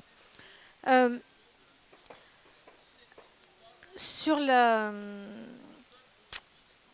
la mobilisation, on en parlera, mais je pense que quand même la mobilisation, elle bouge. Il y a les associations de locataires anciennes, classiques, dont certaines quand même se redynamisent. Il y a aussi de nouvelles associations. Le DAL quand même monte en mobilisation. Il y a aussi l'Alliance citoyenne qui s'écrit un peu partout. Donc il y a des mobilisations qui se font. Mais je ne vais pas aller plus loin. Merci. Bon. Pour compléter un petit peu sur est-ce que les minima sociaux, si on les augmente et qu'on les généralise, ça va augmenter les loyers? On ne parle pas de montants très importants sur l'ensemble des locataires du parc privé. Il y a notamment des gens qui gagnent bien leur vie, etc. Là, on parle de quelques milliards d'euros en plus dans la demande. Ça ne va pas changer fondamentalement le prix des loyers. Mais ça peut quand même entraîner une hausse des loyers. C'est un marché libre, donc tout ce qui augmente la demande peut augmenter le prix. Mais il y a quand même des outils derrière pour l'éviter. C'est l'encadrement des loyers, tu l'as dit. C'est efficace. Dans les grandes villes, elles ont la possibilité maintenant au niveau intercommunal d'appliquer sur toute ou partie de leur territoire cet encadrement. C'est la loi Allure modifiée par la loi Elan récemment. Il faut le faire jusqu'à novembre prochain pour être candidat. Donc c'est maintenant que ça se passe. Et puis après, il faut l'appliquer, quoi. Une fois que c'est voté, il faut vérifier qu'il n'y ait pas d'augmentation de loyer entre deux locataires, que le propriétaire ne dépasse pas le loyer médian plus 20%, etc. Donc c'est un travail un peu de terrain, mais ça peut porter ses fruits. Les APL ont été davantage accusés par le passé d'avoir alimenté l'inflation des loyers du parc privé, où là on parlait de montants assez importants, de vraiment plusieurs milliards d'euros en plus, effectivement, et ça n'a pas été si démontré clairement que ça. Ce qui est sûr, c'est que ça a augmenté la qualité des logements des plus pauvres, qui du coup, avec les APL, pouvaient se payer des logements de meilleure qualité sur le parc locatif privé. Donc on peut quand même s'en sortir. Construire davantage pour équilibrer le marché, c'est à long terme une solution, mais évidemment, si on augmente les minima sociaux demain, on ne peut pas miser sur le fait qu'on va lancer une politique qui va aboutir à construire plus de logements sociaux là où il en manque pour réguler le marché, parce que ça prend des années et que c'est assez hypothétique en plus comme conclusion. Pour construire moins cher, Christine a donné pour vendre moins cher surtout, a donné quelques idées. Il y a quand même l'idée aussi du partage des équipements, parce que parmi les causes d'augmentation du prix du logement, il y a des causes financières, etc. Il y a aussi une cause qui est plutôt une bonne cause finalement, c'est que les Français sont de mieux en mieux logés en moyenne depuis des décennies. C'est un peu contre-intuitif de notre part, mais c'est vrai. Ils ont surtout beaucoup plus de mètres carrés chacun. En moyenne, encore une fois, on a 40 mètres carrés habitables chacun, par personne en France, pas par ménage, par personne. Les logements sont de plus en plus grands et les ménages sont de plus en plus petits. Donc est-ce qu'il y a un moment, il n'y a pas des logements, pour certains encore une fois, qui sont trop grands, alors qu'on pourrait mutualiser certains espaces, certains équipements? Je pense évidemment au jardin qui peut être partagé, aux buanderies, aux salles de jeu, aux chambres d'amis. Tout ça, à la fin, ça fait quand même pas mal de mètres carrés qu'on peut économiser, non pas pour se priver de ce service, c'est important d'avoir une buanderie, c'est important d'avoir, etc., mais de les mettre en commun, parce que par exemple une chambre d'amis, il y a pas mal de gens qui ont la chance d'avoir une chambre d'amis, elle est d'expérience pas occupée, à moins d'avoir beaucoup d'amis qui squattent, elle est pas occupée tout le temps, donc tout ça on peut le partager, mais c'est un mode d'habitat qui doit évoluer, et c'est pas facile à faire évoluer, parce que ça touche un peu à l'usage de la propriété privée, et c'est pas toujours évident. Pour mobiliser plus, alors là, il y a il n'y a pas de formule magique. Je pense que Kevin a bien montré qu'il faut la conjonction un peu hasardeuse d'un mouvement ancien, d'experts locaux, et souvent d'un drame, d'un fait divers. Historiquement, Il y a eu une prise de conscience à Paris après les incendies d'hôtels où il y avait des dizaines de personnes qui étaient mortes. C'était plus que les 8 personnes de la rue d'Aubagne, qui étaient déjà tragiques. Des enfants, des dizaines d'enfants qui étaient morts, brûlés à Paris au début des années 2000. Et ça n'a pas créé un mouvement fort, mais ça a quand même poussé la mairie de Paris à faire son plan de rénovation de 1000 immeubles en 10 ans, etc., de rénovation des hôtels qui accueillent les personnes. Et il n'y a plus de drame ensuite, entre guillemets, évidemment, grâce à ces drames-là. Mais ce qui est terrible, c'est qu'il faille attendre des drames pour que ça évolue, et que même, et Kevin a raison, c'est pas que le drame tout seul qui apporte ça. Des drames sur le logement, il y en a tous les jours. Il y a 500 morts de la rue par an. Il y a des incendies où il y a plusieurs personnes qui meurent, c'est tous les ans, plusieurs fois. Donc c'est pas le simple drame qui fait la mobilisation. C'est souvent, hélas, le drame plus une mobilisation précédente. Mais les partis ont un rôle à jouer, vraiment. Les partis politiques ont rarement mis en avant ces dernières années la question du logement. Ça a pu arriver à certains moments. Parce que c'est une question technique, donc il faut réussir à la politiser, donc il faut des leaders politiques qui s'intéressent à la technique pour ensuite détechniciser, politiser, montrer les enjeux, montrer que si on vote pour lui, voilà ce qu'il pourra faire et être crédible là-dessus. C'est vraiment pas simple parce que souvent, dans les collectivités, les élus en charge du logement, ils sont un peu tout seuls à comprendre de quoi ils parlent. Et ce ne sont pas souvent on va dire, les responsables politiques qui ont le plus d'ambition, de visibilité, etc. Quand on est un leader politique localement, déjà on est maire, ou alors on est premier adjoint aux finances, etc. Et quand on regarde qui sont les ministres du logement, par exemple, souvent, c'est rarement des grandes figures politiques très connues, Benoît Apparu, Christine Boutin, Emmanuel Vargon, voilà, vous connaissez peut-être même pas leur nom. Donc il est temps que les grands leaders politiques qui parlent à des millions de personnes s'emparent du sujet, mais ça veut dire y passer du temps et c'est pas facile. Il y a aussi un problème de financement du monde associatif. À la Fondation Abbé Pierre, on est un des seuls financeurs à pas avoir de contrôle sur les gens qu'on finance. Enfin, on a forcément un contrôle dans le sens où on s'assure de la bonne utilisation des moyens qu'on donne, mais il n'y a pas un contrôle politique, il n'y a pas de censure. Quand ce sont des élus locaux avec toute la bonne volonté du monde, quand c'est l'État, quand c'est le département qui finance des associations, il y a toujours une contrepartie, ou en tout cas on peut le craindre parfois de la part des assos. Et les assos ont parfois un peu peur d'avoir, au-delà de leur travail social, de leur expertise, d'avoir un travail d'interpellation, y compris critique, qui consiste parfois à attaquer en justice la collectivité, l'État. Et donc il faut un financement indépendant des associations. Merci Manuel. Pour confirmer, appuyer ce que dit Manuel, c'est assez rare, mais enfin ça me fait penser à un autre truc, c'est que c'est assez rare en effet que ce soit les leaders politiques locaux ou nationaux qui aient cette tâche-là. Par ailleurs, pour nous, ça a eu, et c'est un pur paradoxe, un avantage. C'est-à-dire que ça a été aussi source de conflits internes à la majorité de Jean-Claude Gaudin.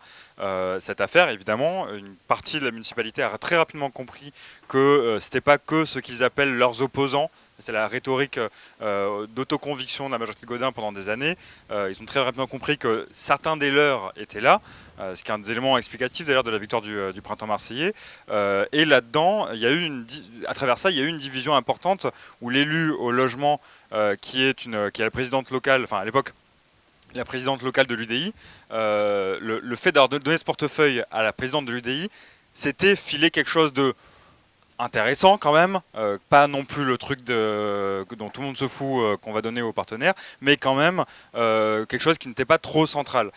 Cette élue, malgré qu'elle ait été évidemment chargée et haïe par sa responsabilité dans le drame, notamment parce qu'elle est présidente du bailleur social qui possédait le numéro 63 de la rue d'Aubagne, cette élue en fait a été la plus attentive, y compris dans ses pratiques politiques, a été la plus attentive, et elle a élu des quartiers nord en plus, donc aussi une attention aux classes populaires, malgré qu'elle soit de droite, ça a été la plus attentive, donc ça a créé ce paradoxe pour nous.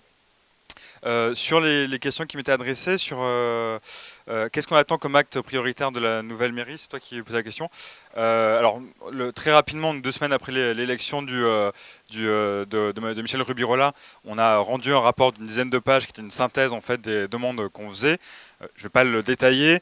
En gros, peut-être les 3 points saillants de ce rapport et des demandes qu'on fait, c'est premièrement de faire du lieu du drame de la rue d'Aubagne, qui encore aujourd'hui est fermé. La rue d'Aubagne, il y a un tout petit couloir de passage, mais l'essentiel de la rue est fermé sur 150 mètres. Donc c'est extrêmement... je décrivais les voies urbaines marseillaises, c'est super chiant déjà pour moi quand je sors de chez moi, mais surtout en fait c'est très douloureux en fait d'y passer. Moi j'y passe pas tout le temps. Donc c'est de faire un exemple de concertation et de pilotage citoyen, élus, experts autour de cette rue-là, pour imaginer le projet urbain qui va avoir lieu derrière et résoudre des questions très immédiates de dangerosité des bâtiments aussi qui se posent. Deuxième point extrêmement saillant, c'est de sortir de la crise des périls. Le principal problème qu'on a aujourd'hui, c'est qu'on a encore environ 400 à 500 personnes qui sont encore en hôtel. Donc il y a un flux continu, donc ça renouvelle en partie les gens qui sont à l'hôtel, mais il y a aussi des gens qui, pour certaines, depuis plus d'1 an, sont à l'hôtel. Donc il y a un effet bouchon en fait, qui est lié au fait que, et c'est ce que tu disais tout à l'heure, je ne sais plus lequel de vous deux, on a une politique en France d'hébergement d'urgence. En fait, on a à peu près la même chose à Marseille sur la question des périls, c'est-à-dire qu'on héberge, on empêche d'être à la rue, et c'est résolu. Mais en fait, non. Ça crée évidemment tous les problèmes structurels, la non-résolution des problèmes structurels, en fait, quoi. Et puis ça crée cet effet bouchon où il y a systématiquement des gens qui sont donc 500 à un hôtel et 1500 qui sont en logement provisoire en attente de logement définitif ou de réintégration de leur immeuble. Donc il y a toute une série de mesures qui permettraient de faire sauter le bouchon, l'extension du parc de relogement notamment, et les travaux d'office, ce qui demande aussi une transparence et un suivi des dossiers. Et le troisième truc qu'on demande, qui est fondamental, qui est un enjeu politique pour moi très important, c'est l'inconditionnalité de l'accès au relogement. Donc je parle là des personnes sans papier. La moitié des luttes symboliques par immeuble, nous on a une stratégie toujours d'articuler l'aspect syndicalisme social, donc accompagnement individuel, lutte politique, c'est la charte du relogement, l'Assemblée des logés, et le lien entre le social et le politique par nous-mêmes, et puis au milieu des luttes par immeuble. Et la moitié des luttes par immeuble qu'on a eues, qui ont été importantes, c'est des luttes avec des personnes étrangères et ou sans papier. Et c'est pas pour rien. Et ça, c'est la première réticence de l'actuelle mairie. Tout de suite, ça a été une réponse ok, très bien, évidemment, il faut s'en occuper, mais on va faire du cas par cas. On va étudier leurs dossiers, les élus eux-mêmes qui sont engagés à étudier les dossiers individuellement des personnes pour les reloger. C'est un double problème, c'est que d'un, c'est pas aux élus de le faire, ils le font mal et ça peut avoir des dérives politiques importantes. Deuxièmement, c'est une question de droit. En fait, dans le droit au logement, il est quand même très bien fait le droit au logement en réalité. Il n'y a pas de distinction selon le statut administratif, théoriquement. Après, de fait, il y a des entraves à faire valoir ses droits quand on est sans papier ou étranger. Et pour répondre dans la continuité à l'autre question sur qu'est-ce qui manque pour la mobilisation, je ne dirais pas que l'exemple de Marseille, évidemment, est transposable partout. Pour moi, à mon avis, ce qui manque, c'est... les entraves, on va dire, premièrement, c'est les luttes pour le logement, elles sont par définition des luttes très éparpillées. C'est des luttes contre des propriétaires. Donc on a autant de propriétaires que d'ennemis dans le conflit. Donc c'est extrêmement complexe. Deuxièmement, c'est qu'on a paradoxalement un droit au logement très fort en France, qui est même envié par beaucoup de pays dans le monde, mais qui crée aussi une judiciarisation des problèmes. C'est-à-dire que pour résoudre votre problème, vous passez essentiellement par la justice, ce qui est assez normal. Mais pour mobiliser autour de dossiers juridiques, c'est extrêmement compliqué, et surtout pour pour fédérer des colères éparpillées qui sont en fait autant de dossiers juridiques individuels, c'est très compliqué. Nous, on se confronte à ce problème-là. En troisième élément, c'est qu'en France, on a une tradition très jacobine, très nationale, là où le logement, pour s'identifier à cette question-là, c'est le cas de Marseille, à mon avis, c'est une question qui peut être fondamentalement locale. Donc c'est aussi une façon de penser le militantisme qui est un peu complexe, c'est de fédérer des luttes locales. Les luttes pour le droit à la ville partout dans le monde sont des luttes locales, mais dans des pays où on a le plus d'habitude et d'appétence pour la lutte locale. Peut-être dernier élément, qui est de l'ordre plus général des mouvements sociaux aujourd'hui de manière générale, c'est comment est-ce qu'on renouvelle l'action militante, comment est-ce qu'on la rend sexy. Il y a un enjeu spécifique sur la question du logement, c'est de détechniciser cette question-là. C'est quand même très paradoxal que la question la plus commune et la plus sensible, la plus intime qui soit, en dehors peut-être de la santé ou de la famille, soit une des questions les plus techniques et les plus barbantes quand on essaie de s'y intéresser. Enfin, franchement, moi ça fait 10 ans que je milite là-dessus, je piche toujours rien à la moitié des dossiers, parce que c'est vraiment très compliqué, quoi. Donc c'est la réhumaniser, Et c'est le travail des mobilisations sociales lorsqu'elles incarnent ces mobilisations, et c'est le travail des militants et techniciens, c'est ce que fait la FAB depuis très longtemps, ou d'autres, le DAL, etc., qui rendent accessibles ces questions-là, et puis d'ouvrir la façon de militer à des façons très nouvelles. Et les mouvements pour le logement l'ont toujours très bien su le faire. Nous, au collectif, ce qui a été une des forces, c'est qu'on a fait des manifestations de masse à dizaines de milliers de personnes, qu'on arrive à être très technique, très expert, qu'on arrive aussi à faire de l'humour, et beaucoup d'humour, beaucoup d'utilisation des réseaux sociaux, dans l'espace public aussi. On a un répertoire d'actions, comme on dit, c'est-à-dire une palette d'actions possibles gigantesque. On est capable à peu près de tout faire. C'est parce qu'on avait évidemment beaucoup de militants, mais c'est aussi un enjeu. Voilà, merci beaucoup. Du coup, je te coupe, mais en même temps, je reprends une autre casquette qui est celle de militant de l'espace auto-organisation de la France Insoumise, parce que la fin de la discussion, et c'est très intéressant, au-delà du logement, est passée sur comment faire mouvement social, comment auto-organiser les personnes qui sont confrontées à ce sujet du mal logement. Et nous, à la France Insoumise, ça nous intéresse aussi énormément de comment s'impliquer sur ce sujet-là. Donc voilà, ça ouvre un nouveau champ, mais preuve, je crois que cette table ronde était très intéressante. Merci beaucoup à vous d'être venus, de nous avoir expliqué tout ça. Merci à ceux qui nous ont écoutés. Et voilà, donc il faut qu'on laisse la place, que là, dans 3 minutes commence la conférence d'après. Je vous remercie.